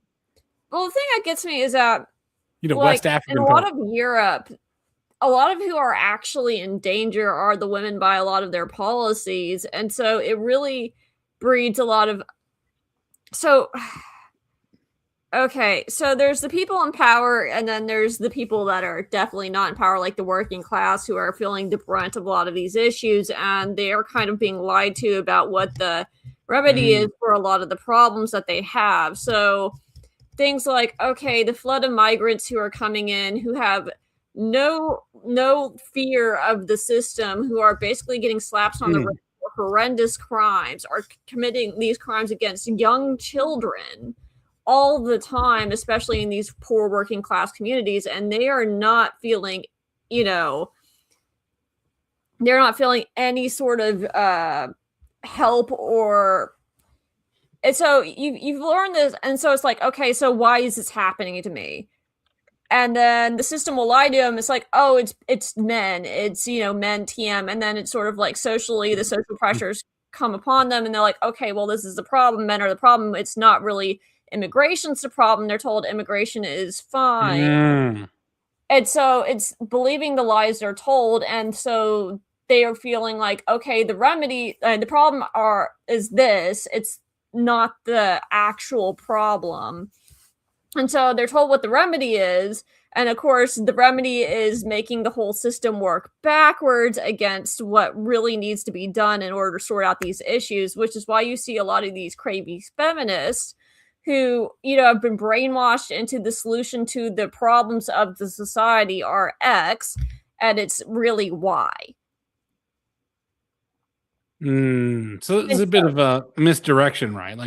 Yeah, so, and very much a lot of the women are like a lot of the social movers in the society. They're formed by social pressures in a lot of cases, and I'm not saying all women, obviously, but all women.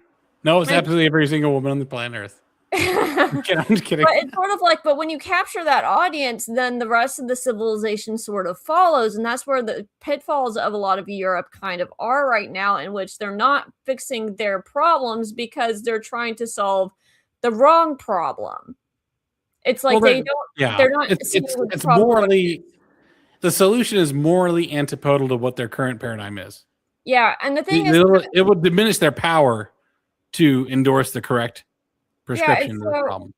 And a lot of feminists have this sort of strong, like, they won't let go of the wheel, as you said, because they don't trust men, because men have failed them in some regard. Like, for example, the grooming gangs. It's like men have failed to protect us. Men have failed to, enforce what needed to be enforced. And so there's a fear to let go of the steering wheel and let someone else take the wheel, even if it's necessary, because there's a lack of trust in both men and the society. We're past 2 hours. May I speak frankly? Yeah, go ahead. The greatest thing a woman should ever fear is the man who loves her. She should fear nothing more, because whatever she fears has power over her. Yeah. This is uncomfortable truths about relationships. I mean, but it also like dictates a lot about, the way one is treated in a relationship, where like the greatest force in the world is one's man, and that is your experience of the world in being with this person. Your father is their father is your trainer husband, by the way. That's a good way to put it. Yeah. No, 100%. The relationship between your father and your husband is actually 90% the same. 90% the same. Sickness, health. The only thing that's different is sexual. That's it. That's a very small part of your relationship. By the way, everyone overemphasizes the sexual of a marriage. It's not that.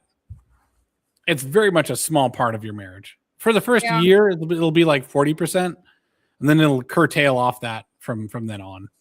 The number of years you're with the person, it'll go down to about until eventually the sexuality is 25% or less if you're Catholic, and then 10% or less if you're Protestant. I'm just kidding. That gets me too. Like, a lot of the expectations of marriage and what a relationship are really skewed and messed up in the modern day. Like, I'll say things that men like, or that I've liked before. It's like, yeah, I'd like to really hang out with you and bake you muffins. And then there's like, you're a creep or a freak. And I'm like, because I want to go and bake you muffins?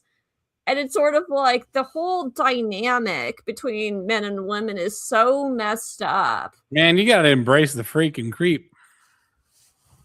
Yeah, freaking creepy shit was before like the modern era. I'm gonna read you some Russian tales, like these Lord. fairy tales that didn't make the modern cut. Oh sure. shit! Oh yeah.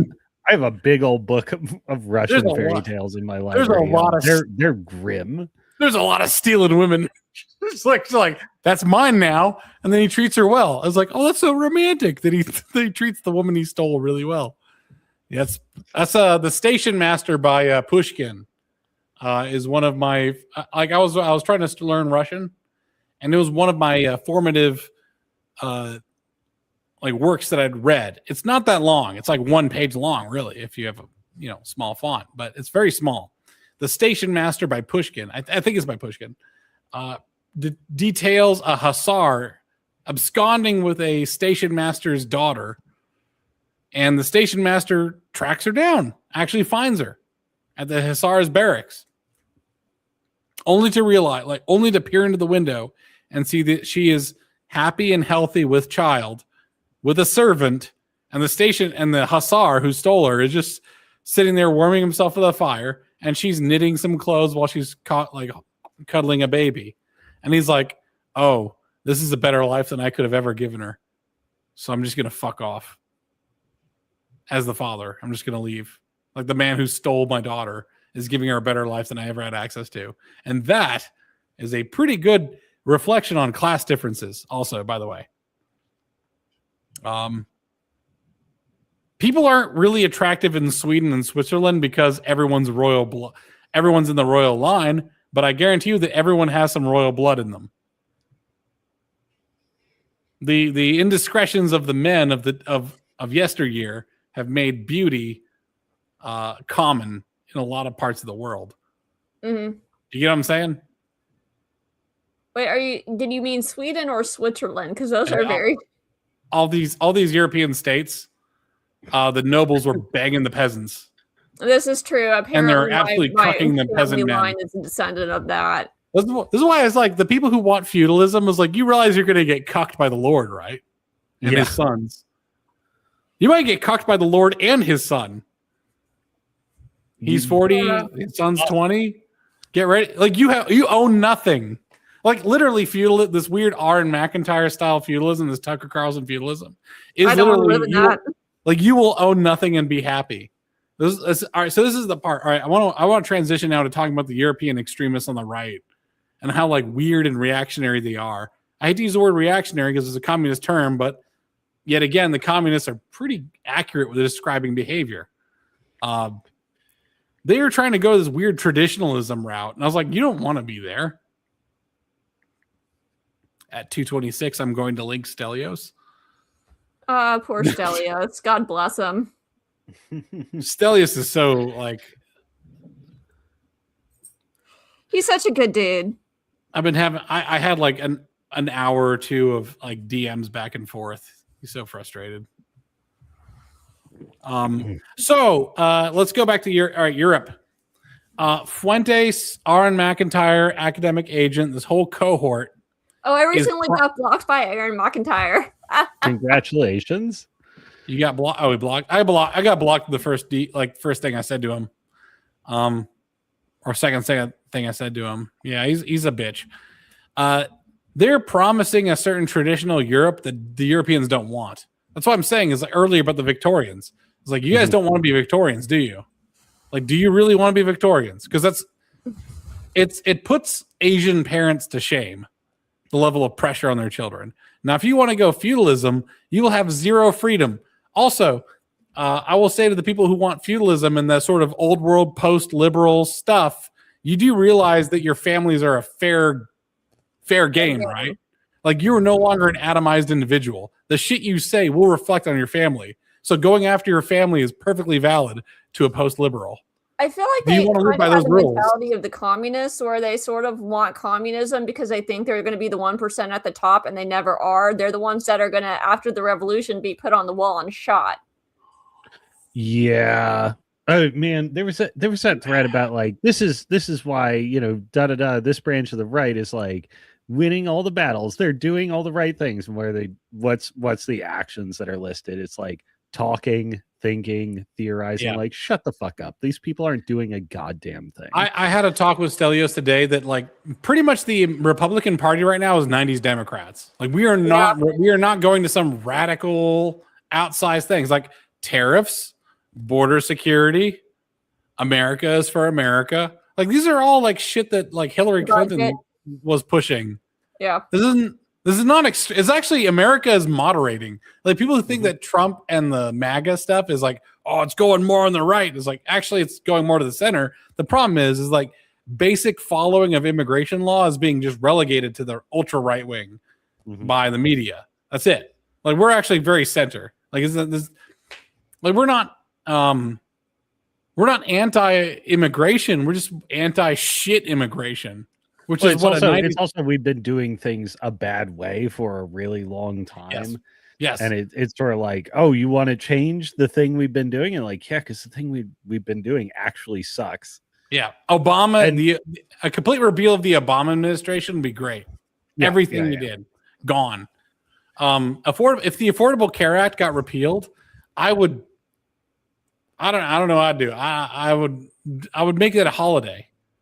I think our healthcare legislation needs to be gutted further than that. But yeah. I heard that both bills that were put forward to renew like funding for Obamacare got lapsed. Oh yeah, the subsidy renewals. Yeah. Well, okay. Here's get worse. Here's a trap, okay? So everyone's bitching and shitting their pants about Republicans keeping up entitlements. It's like if you cut off all the entitlements all at once, you'll be unelectable. Like any political pundit that does not include electability in the calculations can shut the fuck up. Moral righteousness is your compass. That's your destination. The thing is, the boat is pointed in the opposite direction. So if you get mad at me pointing somewhere between the two, that's just me turning around. Right. Like, are you okay with trends? This is why a lot of the political you'll also be unelectable because like, okay, you got what you want and it's a fucking disaster. Like I was saying earlier. Transition like there's like, okay, destroying central banks is on my 9-point plan. Completely getting rid of old age pensions is on my 9-point plan. Those will also cause massive financial crises and civil wars if they are done, and international wars. Like you got to phase those suckers out. Hey, Hadley Diddly Doodler, could you in the chat define what you mean by what the base wants? Because that'll give us some better talking points here. Because it's a bit vague. No shade, no hate. No shade, no hate. I'm just like asking you to be specific. By the way, you wouldn't believe how many people get mad when I ask them to be specific. This Napoleon Bonaparte bullshit account on X was saying that the Israelis sold the B-2 plans to the Chinese. I was like, wait, do Israeli officers have access to the B-2 plans?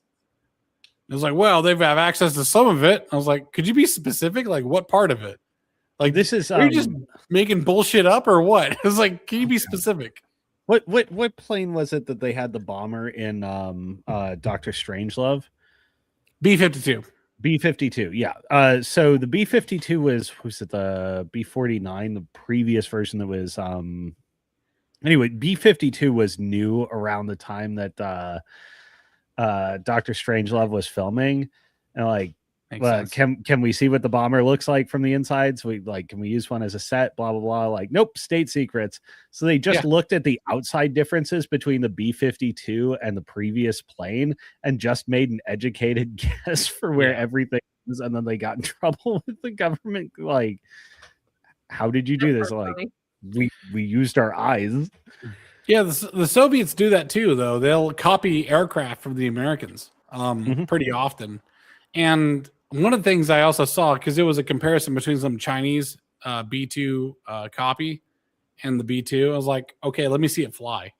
Like, does it actually do any of the things that you were reported to do? Because at this moment, your skyscrapers do not even stay up for more than 5 years. Right. And like even the Soviets had their knockoff Concorde. I think they might have got theirs done first. But one of the problems is it was almost unusably loud, and not just from shaking, but because like the air noise would make it deafening to be inside, and the whole thing shook terrifically all the Oh, time. God. Yeah. Oh God. Like, yeah, you copied it and you got it done, but you didn't do it well. Yeah, there's probably the devil's in the details, man. Poor Like, Chinese just because knockoff. yeah, the problem is you have all these influencers on X who are just the dumbest motherfuckers who, by the way, Roman, here's a account. Do you know Roman Helmet Guy? Nope. He's one of those like return traditionalist accounts. He like revealed one day that I'm underemployed, but I know more about the Roman Empire than you do, Elon Musk. Oh, And I remember that now. Elon Musk is like, nope, fuck you. First off, Elon Musk is probably living a lot of the realities of the Roman Empire. Second off, you're underemployed. So you're just saying that you're a useless faggot who's like reading books and telling us what history was. Fuck you. I mean no hate to you, Cosma, but the people who live on books are not your people. There are a lot of people that just live on books and they're horrendously underinformed because the books give them this position where they think they know shit. I was like, no, you're getting a glimpse of shit. Like most of these guys would not hang in the Roman Empire at all. Like if you want to be in the Roman Empire, become an engineer. That's what kept the Roman Empire going. It's not this like return shit and this tradition. It was just straight up that they got the plumbing working. I mean, they understood how water was delivered. I feel like a lot of these people are LARPing. You just need to ignore the LARPers. Yeah, LARPing like that is essentially the same as like, like being a useful idiot kind of thing. Like you're just getting shot when you get what you want. This is an interesting point because Carl Benjamin, Sargon of Akkad of the Lotus Eaters, said that LARPing was fairly positive. I did not like it when he said that. I'm sorry, I don't have transcripts of all of his stuff, so I can't cite that. But I think LARPing is horrendously dangerous because it gives you a presumption of mastery and understanding when you really don't. You know what I mean? So I'm humbled. Part of the problem with it is like we are in an age where, saying, "Jeez, cats." Oh, you're good. No more, man. I had two of them ganging me at once. You can't win. You can't win against one. So, I mean, we're all like, we're in a stage right now where like, saying magic, where words are sufficient to garner prestige. That's a very dangerous time to be around. Yeah, I feel like a lot of people focus on words and not necessarily on actually getting things done. Like they don't know how to get things done. And I feel like this is a big problem in Europe too. Yes. We are at a time where words are hugely privileged over actual virtue. We're on the wrong side of the Ring of Gyges thought experiment. And like, could you explain that? Ring of Gyges. It's from the Republic. Weird Plato / Socrates moment, by the way. It is an Plato describes an old story, basically about alien visitation. Man finds a crashed alien spaceship. There's a super giant alien human inside. Guy takes a ring from the crashed alien spaceship. Ring turns him invisible. And he discovers he can indulge in the most egregious vices and never be caught, never experience the reputational downsides of being vicious. And so he kills the king and fucks the king's wife and becomes the king and does all these depraved things and stuff like that. And he gets all the rewards. And, the comparison is versus think of somebody who, does all the right things and is reviled. Is it better to, be vicious and have a reputation for virtue, or be virtuous and have a reputation for viciousness? We're essentially living in a cultural moment where most people are not equipped or prepared to distinguish between the two, and just saying words will get you a reputation for virtue, whereas virtue is only a matter of deeds. This is true. That's the problem with the online X stuff, man. That's why I don't put a lot of time. Yeah, I just, man, I follow my impulses on this. Like when I get bored on X, I just leave it alone. Yeah. Like your boredom, if it is well trained, is an important signal that you should learn to, like track and obey. Here's a funny one. I'm gonna just prop this up, and we're just gonna shit on. I'm gonna shit on him. Oh, poor Carl. Carl Benjamin, who's been going down the pipe of like delusion. I think it's like we used to live in paradise, and this is the pictures he has of England. I was like, does anything in England look like that? I mean, I look sort of like that, but like, well, if I go over these there, are pictures. And his argument, he doesn't. I don't have this here, but like his argument was that art represents reality. I was like, well, then Anne Boleyn is black, right? Because Netflix made an Anne Boleyn thing where she's black, or BBC did. I mean, so consider that these would have been created at a time before there was a strong incentive toward cultural subversion. I mean, this is essentially picking on a foreigner's version of like, look how great the 50s look, and then you add the captions like, I'm secretly gay, I beat my wife, blah blah blah. Yeah. Well, I'm gonna say what I'm saying is that, like, we used to live in paradise. It was like, but like the sunny days in England are actually not that much. That's a thing. Sure, the sunny days aren't common, but like the fact of the matter is, like, yes, England did used to be remarkably beautiful. It'd be beautiful, but like, how many leisurely days do they have? Because they show people being leisurely here. I was like, there's 19th century, 20th century. If you got a house with a garden, I reckon you got more than a few. But you have to have a license for that. Now you do. It was actually kind of a funny part because the this Modern History and TV guy said that you actually had to apply to the Lord, like even the medieval period, for a license for a vegetable garden. Like being licensed for stuff is a part of English heritage. It drives me crazy. It's like, it shouldn't be, a thing that you have to get a license to put vegetables in the ground. Anyway. Maybe we're American and we just really can't fully comprehend the European mind after all. Yeah. I still want to kidnap one. The thing is, the American mindset is actually pretty voluntary. You just live without debt.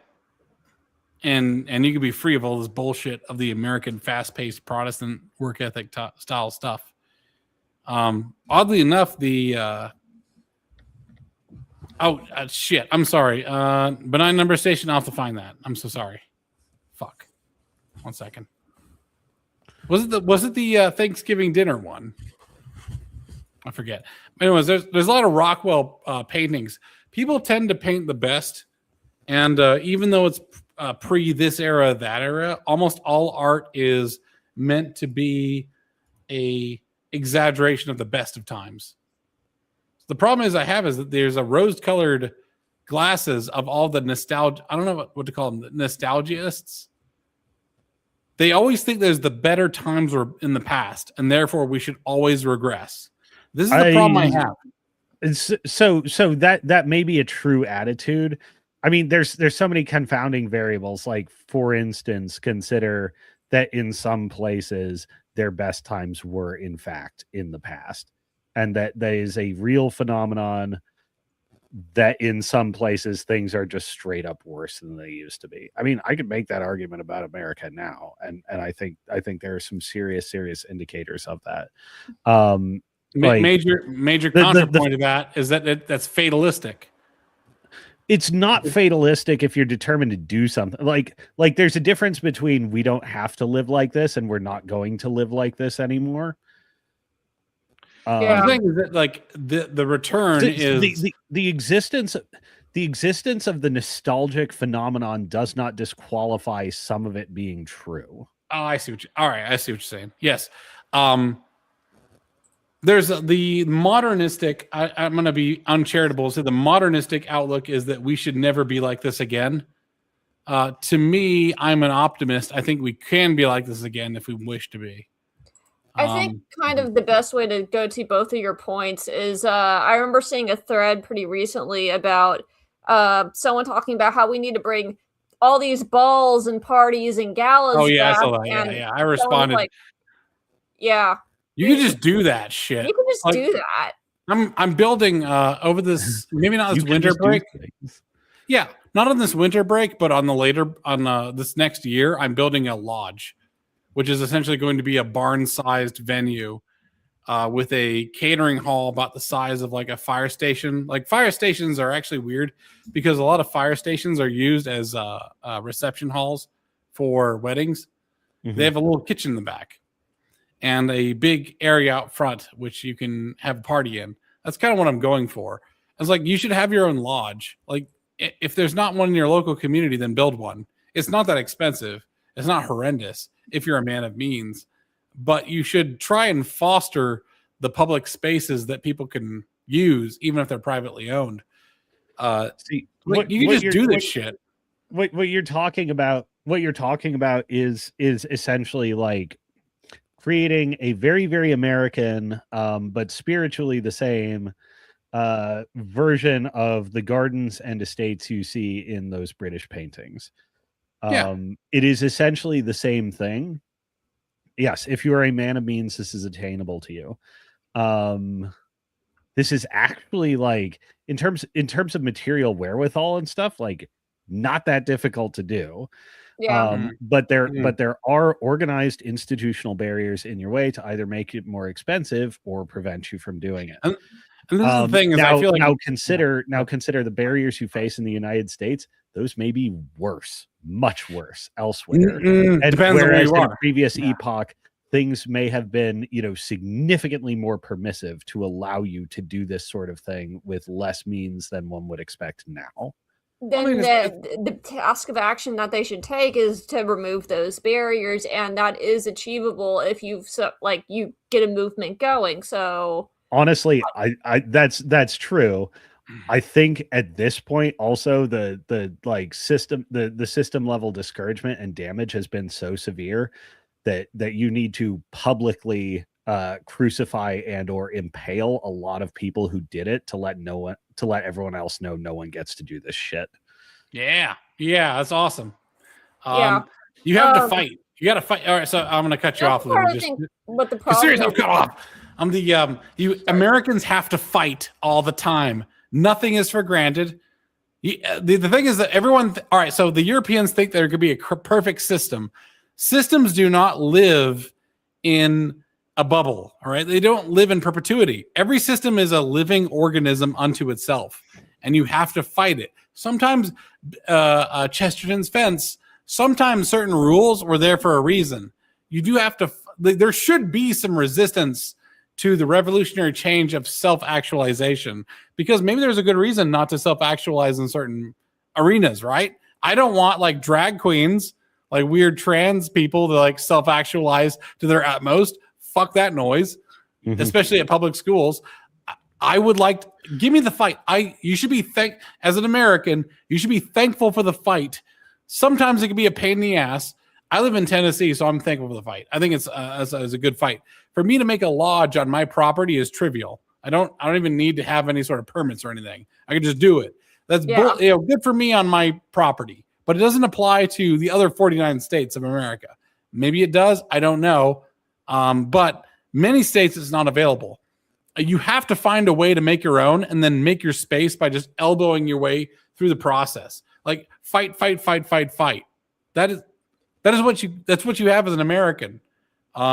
If you have a respect for the American process of ownership and legislation, you do have to fight for that. Like Mr. Smith goes to Washington. A lot of Americans have to fight their own system. That's by design. Don't be angry that you have to do that. Be thankful that you have the opportunity to do that. And if you're not getting enough support, get your social media game up, because I don't know if you're about to see in like 2026 and 2028, we're about to do some retarded shit. We're going to get YouTubers on the Congress. How the fuck does that happen? Brandon Herrera has no business being in the Congress, but he's going to be in there. Probably. It's like, you got to fight. Trump fought. He did a thing that was unique to Grover Cleveland. Like, to be elected in a non-consecutive term is like bizarre, but you have to fight to the last. It's almost like this sort of Japanese samurai mindset of like, you will fight until your last breath. That is a very American thing. we respect it quite a bit because that is what it takes to be an American. So, and what drives me crazy about the Europeans is it's like, why aren't you fighting at all? And the thing is like, you have options. You can, and yeah, I'm not saying it's easy at all. Oh, well, their fighters are dead. That's why. Yeah, it's probably sad. Yeah, I guess that was what you were going to go full circle to. Hey, Cosma, you and I should just go to England to like become English. And somehow like be like, we're the knights, brother. We're the knights of the round table. You remember the Lord Miles plan to like take over Haiti with a handful of small armed men? Like, yeah, brother. Your sight's a bit higher. I reckon we could get Germany. Germany? Which part? North Germany, right? North Germany. It's kind of in the middle of the land. It's hard to defend. I want to take Britain.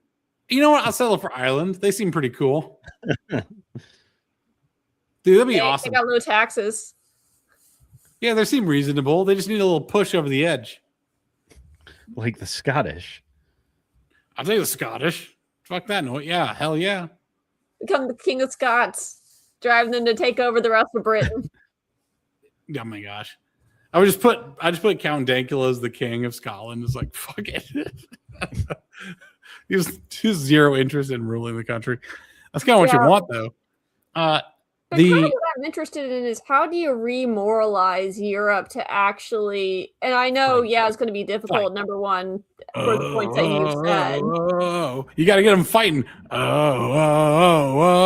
only way you can find out who's really moral is who's willing to. Okay, I put this on a tweet a while ago, is that the cultures that are willing to give up wealth, their time, their freedom, out of jail, and their lives are the ones that are going to receive the earth. That is actually a constant across all cultures, across all the planet.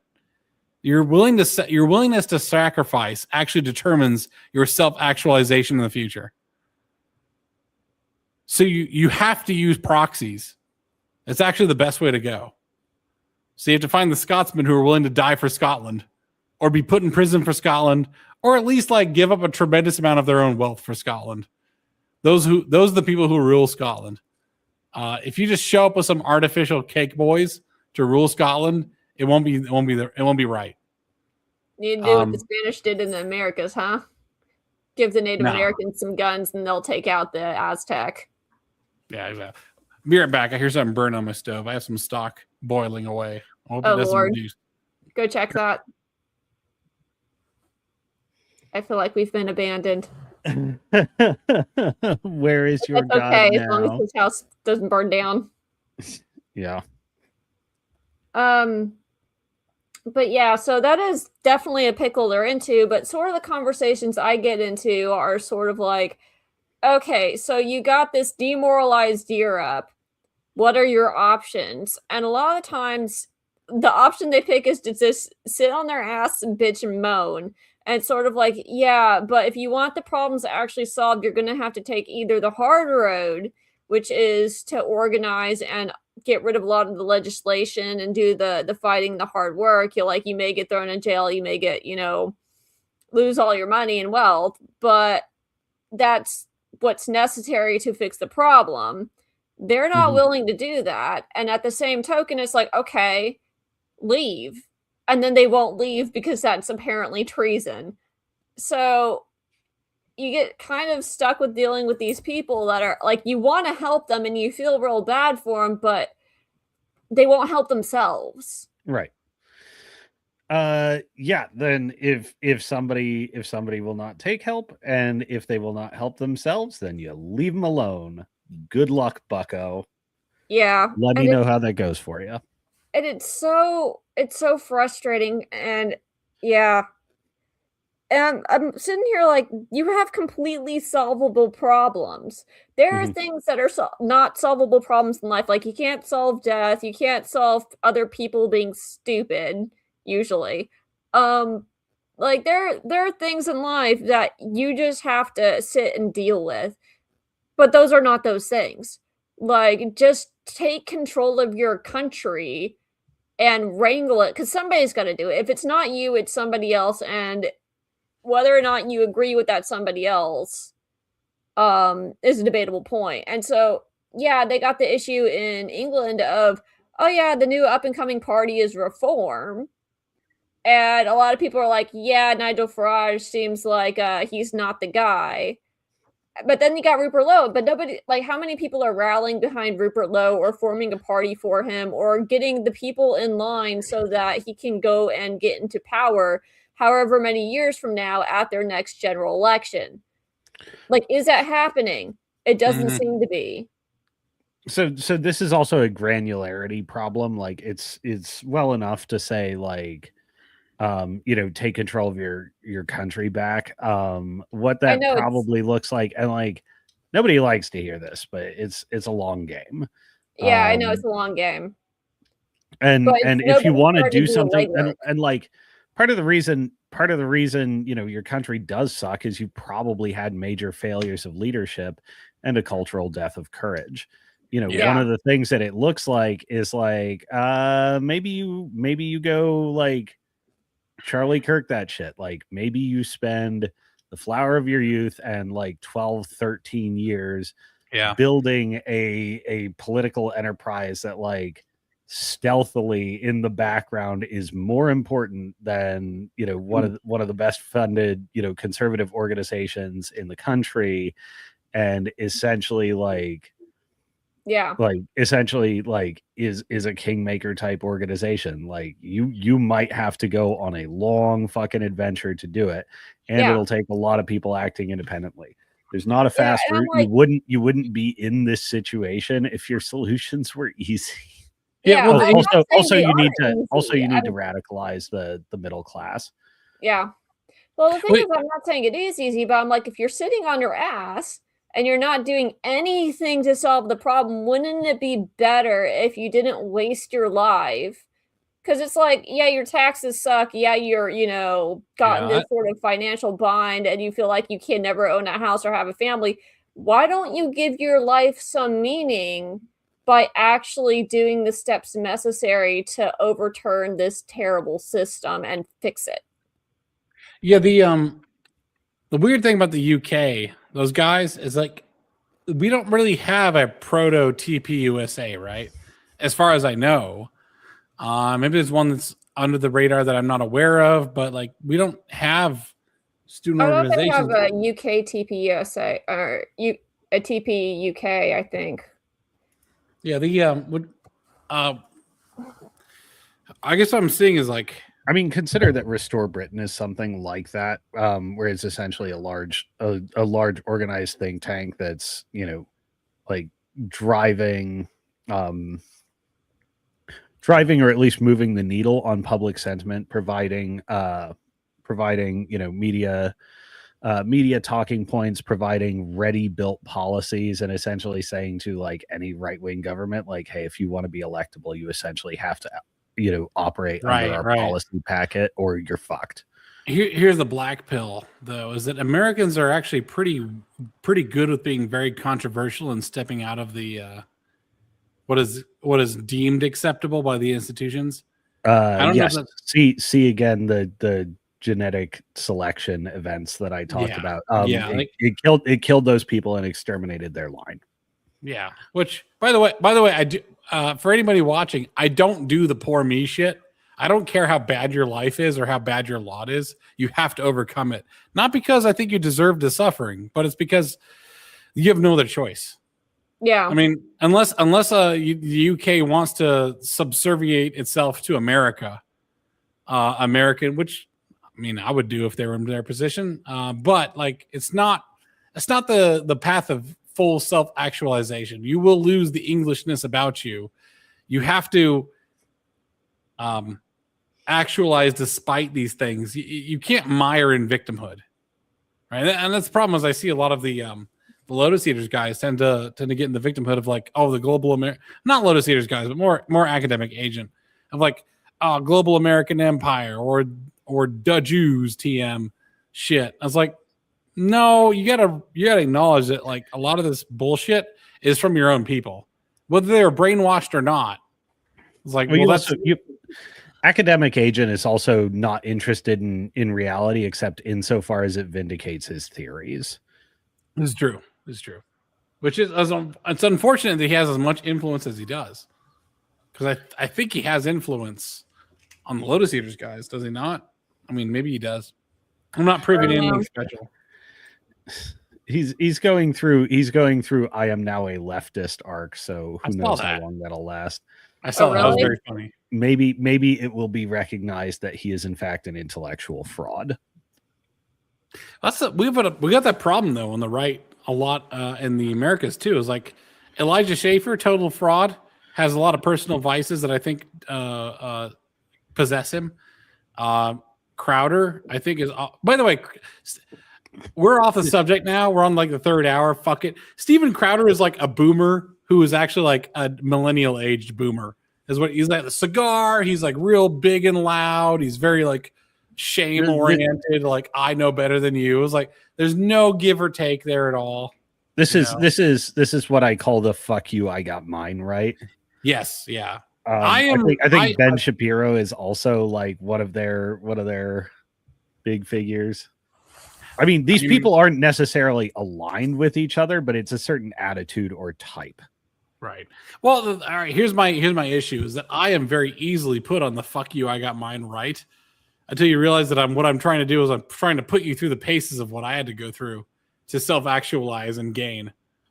I don't know if Ben Shapiro is doing it. I definitely don't think Crowder is doing it. No, I don't think Crowder these are people who like at a rough psychological sketch got bullied or felt some sort of privation psychologically as a youth and are using having as power over others. Here's the difference is that I'm fairly open with the problems that I've had in my youth. I'm very open with my vulnerability. And a lot of these guys are not. They're like, oh, I'm invulnerable. I've got everything. My wife's a doctor.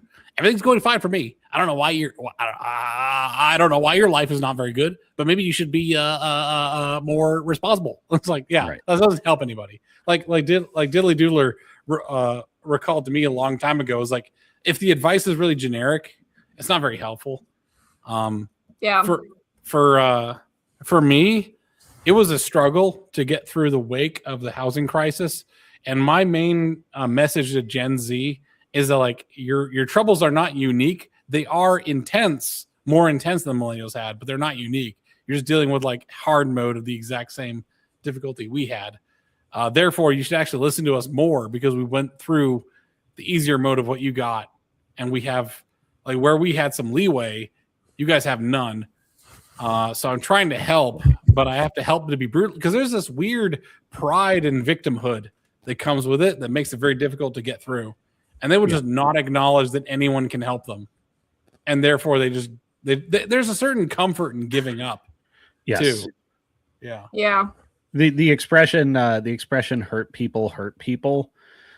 People whose orientation toward themselves in their own mind as victim, even if they've actually been victimized and persist in that attitude, usually become absolutely horrendous pieces of shit. When I was studying Gen Z college, they called it centripetal violence, where you got to talk about all these, like, for example, Poland, where you had these groups that were victimized by both the Nazis and the Soviet Union. And then these people who are these victims, went on to commit these great atrocities by subcultures within their own population for the same reason. Got some chats that are interesting here, by the way, from Doodler and Number Station. Yeah. So I'm sorry if I'm like pulling these out of context because they're like minutes old, and 10 minutes in podcast time is like a million years. Another thing is that they want some reassurance their efforts will do something when. Yes. I would counter this with like, yes, you will have to sow the seeds to trees that you will never know the shade of. Yeah. Well, also like if you look at, demoralization, incompetence, there's a bunch of vectors. Like if you just do things like if you do things moderately well, you're in the 90th percentile in the area of doing things. Yeah. It's like the standards. That's a bleak white pill. The standards have never been lower. Well, yeah, exactly. If you could just walk up to a woman and talk to her, you were like top 10, like 1 out of 10 men. And you know how many men come up and talk to me? Hardly any at all. You know what's funny? I didn't mean to. I was at like just a random what's the country place? Country Kitchen? Oh shit. Cracker Barrel. Cracker I was Barrel. in my sweatpants. I was at Cracker Barrel on my road off. My hair was like crazy because I've been on the road for like 12 hours. And the waitress lady was like super happy to serve me. I was super grateful. I was like, this is the best biscuits I've ever had in my life. Thank you so much. I was like, oh, thank you. I love butter. That's very thoughtful of you, saying that sort of stuff. And I was like, I was just a pleasure to serve. The lady came by with her phone number. And I was like, oh dear God. Oh dear. I'm trying to be friendly. But it's like the standards have never been lower. If you're I want to talk about some time between peasant and aristocratic behaviors, but like being a pleasure to serve is an aristocratic behavior. People will just be compelled to serve you because it feels good. So you realize the stuff is a trade. I'm trading self-actualization and the reward of doing a good job for you serving me. To serve me is better than to serve yourself at some point. You feel some enrichment. It's a complicated social technology, but it came to me innately from my father, who just raised me with it. And I'm grateful. The man was like a 5'1" Asian dude, absolute stud. Dude had Riz. He had super Riz. It was crazy. He was just everyone liked him. The motherfucker still can't speak English. But he's never had. He's like, I speak enough to get what I need. I'm like, please don't tell me about that, Dad. I said something to a guy along those lines the other day. Lower bound Zoomers, CGR political power flourish, being able to vote. I don't know what that means. What's the context of that? Am I too drunk to understand this? This could be possible. But yes. Diddly Doodler tends to be a bit more antagonistic, which I welcome, by the way. You were asking people to pretty much kill themselves is the issue. The problem is still managed, able but bleak. Oh my God, you're as drunk as I am. Fuck yeah. Hell yeah. No hate here. Men will step up when peaceful options go away. So there's straightforward like call and response here. Like I think I think that on this last one, I think there's a fairly standard call and response, but I will just point out something like men will step up when the peaceful option goes away. That is pure survivorship bias. Hey, which guess men? what? Yeah. Which men? Hey, guess what? You live in an Anglo-Saxon culture. You have massive survivorship bias because lots of cultures had those moments of peaceful options going away and didn't stand up. Essentially, the cultural tech stack we have now is the only one that actually works.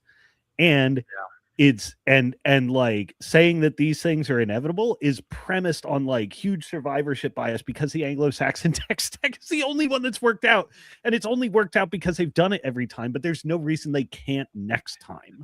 So here's the thing I want to do with the future of men are speaking is that politics is great and all, but politics is actually an abstraction above certain other layers. One of them is like how men and women interact.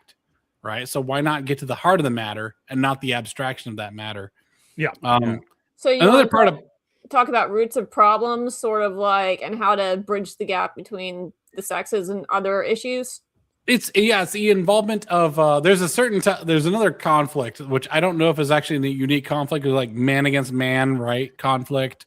Man against nature, man against self. How about man against truth? Is man against truth? Is that just nature? But I'll leave that to for you to decide. Right now, where politics is man against truth, and right now we're seeing people trying to take advantage of the dialectics. Our boy Stelios is trying to fight that as hard as he can because right now the UK, man against bear, man against bar tab. I'm just kidding. The Stelios is trying to fight. I'm not the bear. Please don't make him a Pakistani. All right. Oh my gosh. Right now, I feel a lot of sympathy towards the European brothers we have, is because they are in a tremendously desperate situation, and desperate situations call for desperate solutions. But those are not necessarily the right solution in the long time horizon. I mean, it'd be great if we could just dump all of the refugees into the ocean. I mean, I'd be the first one with catapults. Yeah, I'd be the first one in there. Like, I'll get a cannon, bring it real American style. just like chain shot with one chain in the chamber and the other chain tied to their foot. I mean, it seems like the political wherewithal is there to deal with, like the support is there in the United Kingdom and in other countries.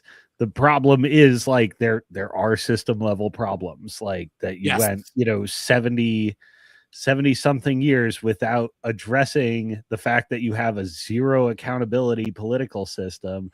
Nobody's thinking about your entrenched bureaucracies. Nobody's thinking about your supranational organizations, about your NGOs, and that like these guys have dug themselves in like fucking ticks. Well, here's the problem: is that it would be un-English to destroy those systems. They're going to have to. They're going to have to disassemble. I mean, I think that's why Nigel's not their guy. He lives too much in the past. Like essentially, his neuroplasticity got used up, ages ago. And here's a frightening thing for them as well: is that the American way may be the way they want to start moving towards. Heaven forbid.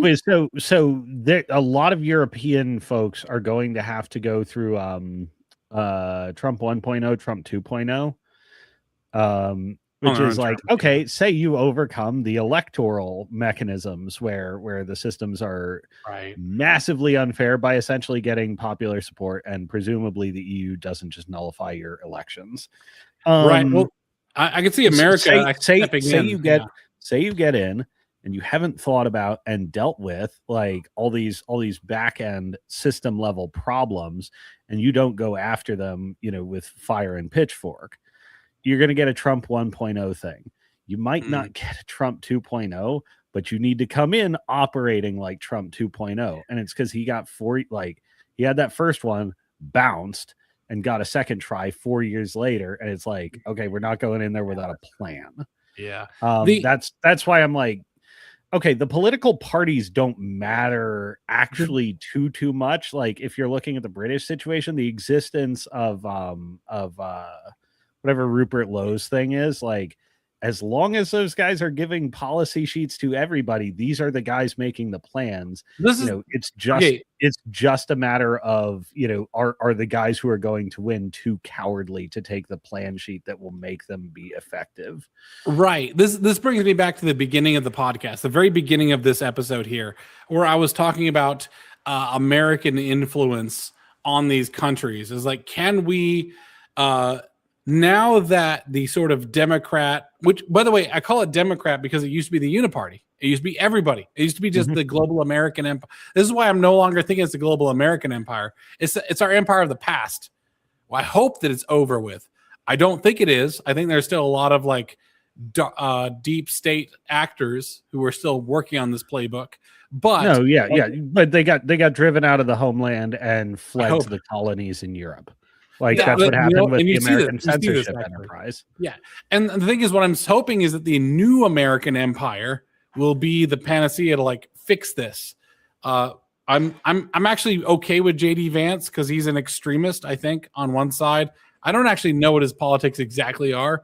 I do know what his candor is towards the American people, which gives me hope. But I hope that he's not some like Peter Thiel, Curtis Yarvin acolyte or anything like that. I think he's more plastic in terms of his political opinions. He did describe himself as a post-liberal, which gives me a little bit of like alarm, but not too much. That's a very vague term. You could easily hide behind that. I think he's going to be I definitely self-describe as a post-liberal, but I think Yarvin is like a disgusting clown. So that's hilarious. I mean, yeah, I'm not an American liberal. I'm probably just more of an Americanist, constitutionalist.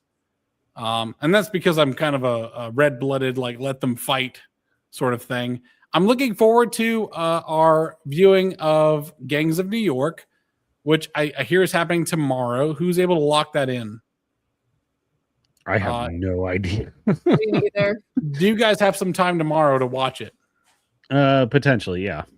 Potentially. Okay, so let's make a primary date and a rain date. Tomorrow I'm free. I am on senioritis. I'm about to hit vacation. Cosmo, you just got done with a major crunch. So you should be like. So I thought I did. Oh, fuck you, fuck, no. brother. You fucked, brother. Oh, all right. All right. Another crunch. Post crunch. It's gonna be. It's basically gonna be crunch until end of February, January, something like that. I don't know. All right, listen, cats and kittens. Okay, Cosmo's on crunch, so you better be lenient. I'm a derelict, so I could just show up any old time as long as there's no medical emergencies. Luna, I don't know what your situation is, but I have a feeling that you're open. I'm not going to assume, but you guys put a date down, send it to all of us, and we'll try to commit. We're all adults. If we commit, we commit. Cosmo's going to be your choke point though, because he's got actual responsibilities right now. I'm the master of the Wally reflector. You would hate me as an employee. I'm very good at reflecting responsibilities. So Cosmo's your choke point. What I'm saying is, whatever time that Cosmo says is good, consider me good for it. Okay, I'll make that commitment. Luna, I have no idea. Can you make that same commitment? Just let's say outside of work hours. Outside of work hours, sure.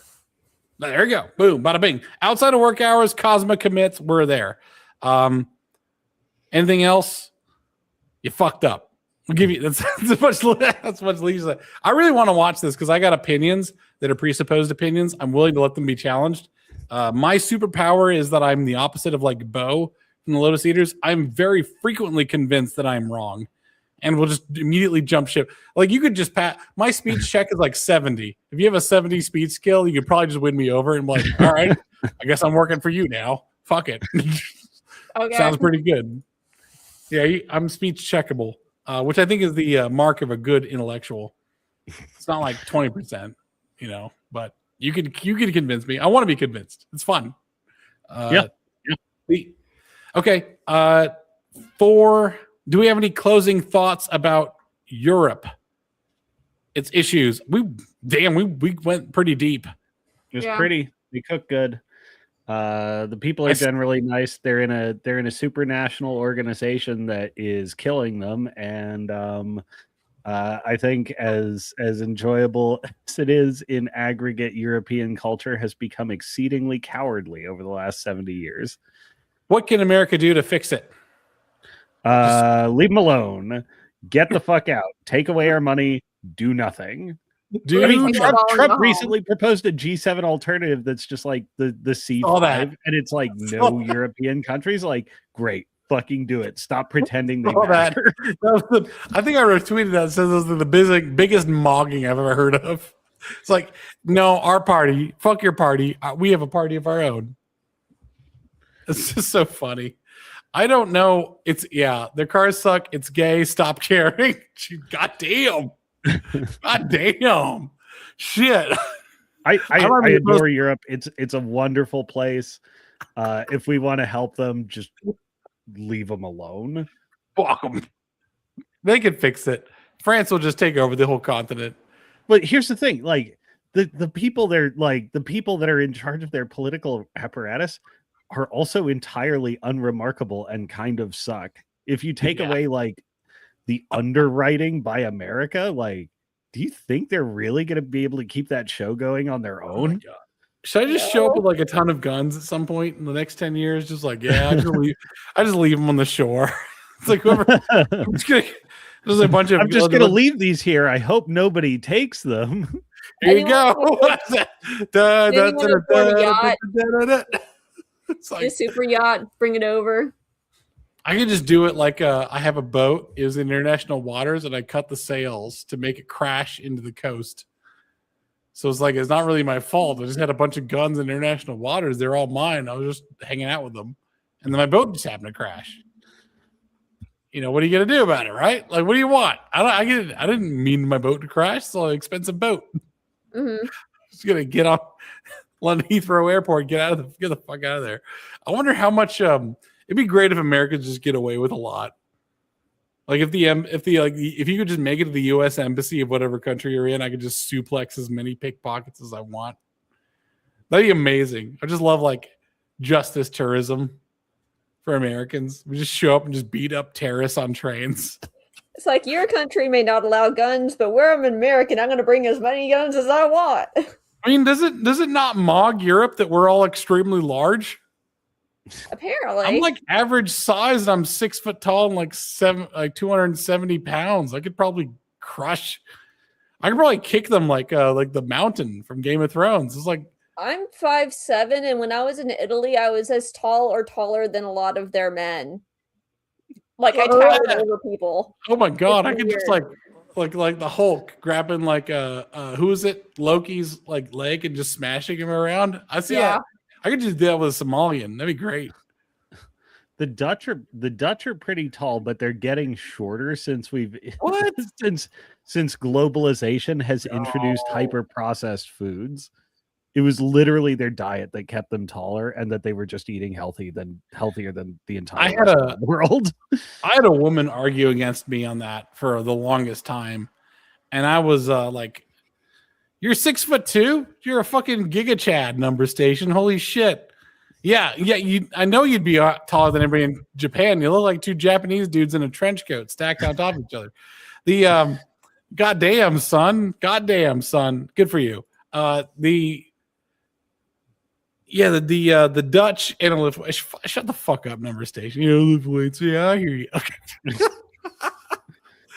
Actually, I don't lift weights. I lift weights, but I don't do like the bench pressing, right? Like the single metric stuff.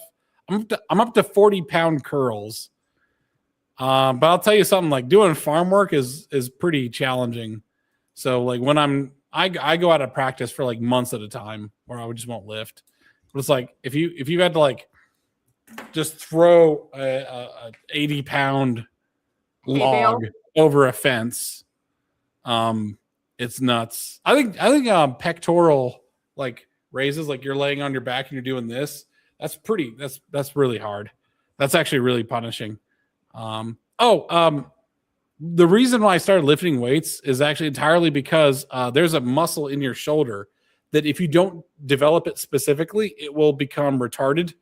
And I was lifting a thing of feed, and all of the weight for a very brief moment shifted onto that one muscle that was retarded in its development, and it caused such strain on that muscle that I had to be in a sling for like 2 weeks because it was involved a little bit in all movements of your shoulder, but it was not developed the same as everything else. So for me, lifting weights is more about keeping the muscles even so they're all reliable, because I don't want to be in a sling again. Yeah, that would suck. It was painful. It was horrendously painful. You just take roids. How does that work? I love a dude who just like take roids, but like the only exercise he really does is taking shit. So he's like you get the heaviest duty shit taking muscles. I got free weights. I have free weights. I feel sorry for whatever Amazon driver has to deliver that shit because that's heavy. Every single package I get of like free weights from Amazon is like torn to shit. I was like, this thing has been through a journey. A bunch of poor bastards, a bunch of poor Mexicans have like had to like hand this off in some relay race. It's tattering the package more and more every time. Can Europe recover from this? And should America intervene in any way? I think America ensuring freedom of speech is actually probably a good thing. What do you guys think? If ensuring freedom of speech means that we can give our middle fingers to the EU who are trying to find X, then yeah. Okay, is freedom of speech going to allow them to avoid like a revolution or a violent uprising and still like reform their nation? Like, is a freedom of speech the less costly conduit towards their progress? I guess I'm undecided on that. Yeah, like sometimes you need to whoop an ass. Yeah. Like, yeah.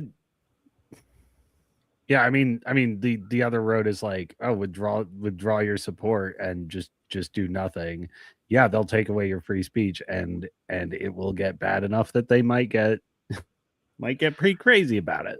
Tell you what, Americans can help honestly, like I'm like, I think this problem will recur again and again. Like unless somebody does some public executions about it. I'm just full Yeah. disclosure, like full like post-liberal, non-liberal, means for it. like might be that bad. the perpetration.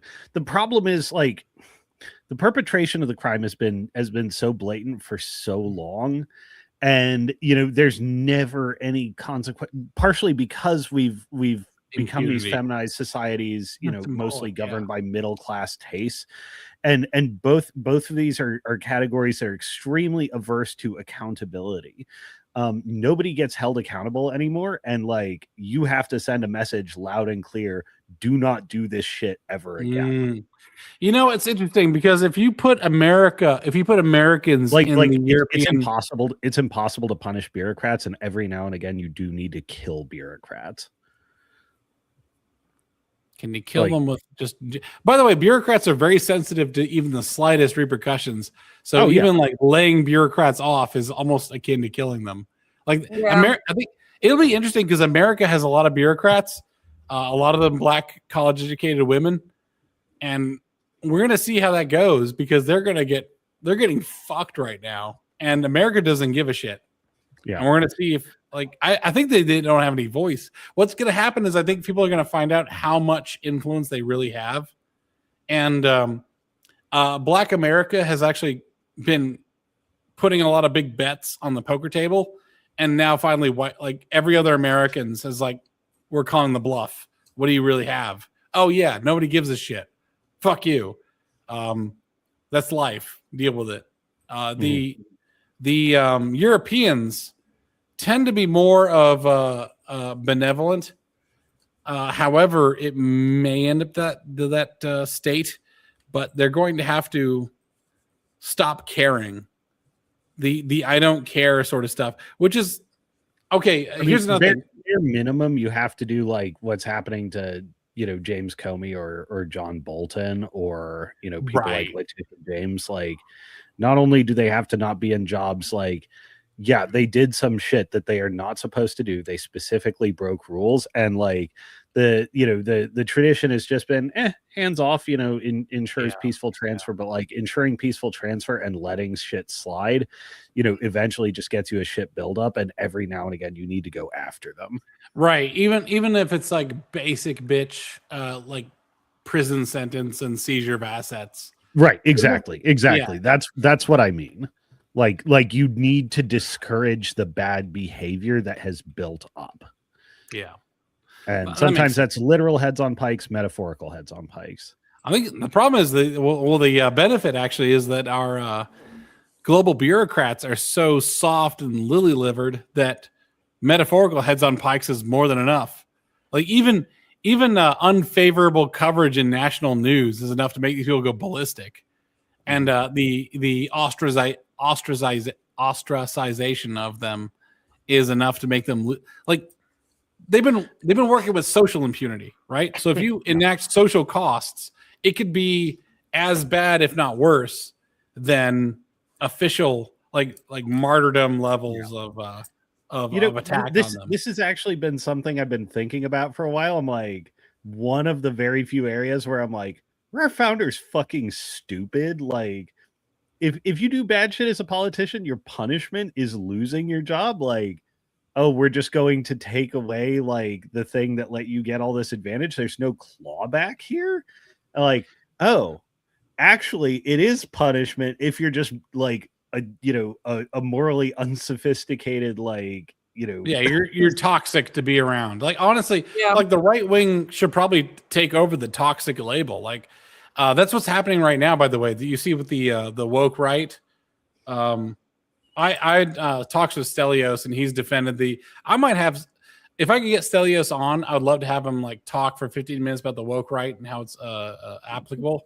But like, there's a lot of bad associations with the woke right, and right now it's the entire coalition of them going that are going to be burned at the stake, and it's entirely about public perception, right? Like who's allowed in and who's not. And it's going to be interesting if Donald Trump and JD Vance weigh in on it, if they ever do. But we've got a lot of glut. I think they're smart not to.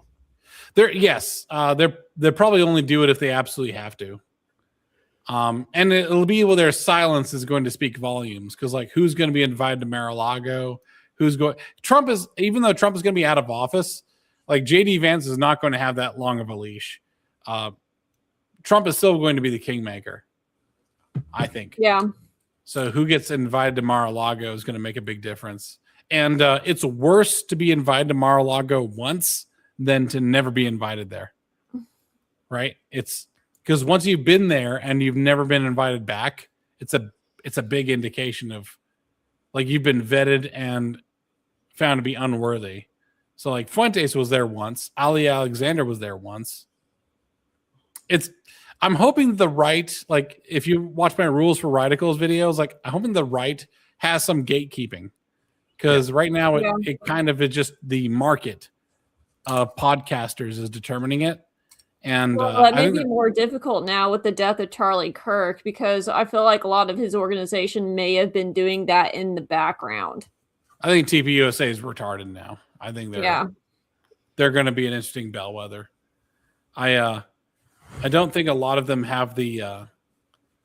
This is why I'm kind of like bearish on the Gen Z culture, is because they are not able to really hold on to the structure that Charlie Kirk built. It's like you give something to a Gen Z and it's just all terminally online memes and based bullshit. It's like there's no principles. It's all transgressive.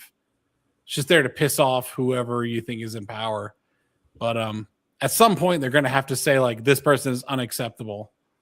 And I think Charlie was keeping a coalition of people together that naturally do not work together. Like Tucker Carlson does not work well with Dave Reaboy. He does not work well with Jared Kushner, probably, I would imagine, like for obvious reasons. So it's going to be interesting to see who actually hangs in the coalition. See you, diddly doodler, man. We'll reach out soon about the Gangs of New York. I really want to do that. I think it'd be fun to have a private viewing and then like on stream talk about what we think. Yeah, it's getting 3:30 and 3 hours 30 minutes in. Blah. Yeah, you're good. I'm dying for a cigarette. Let's wind this show up.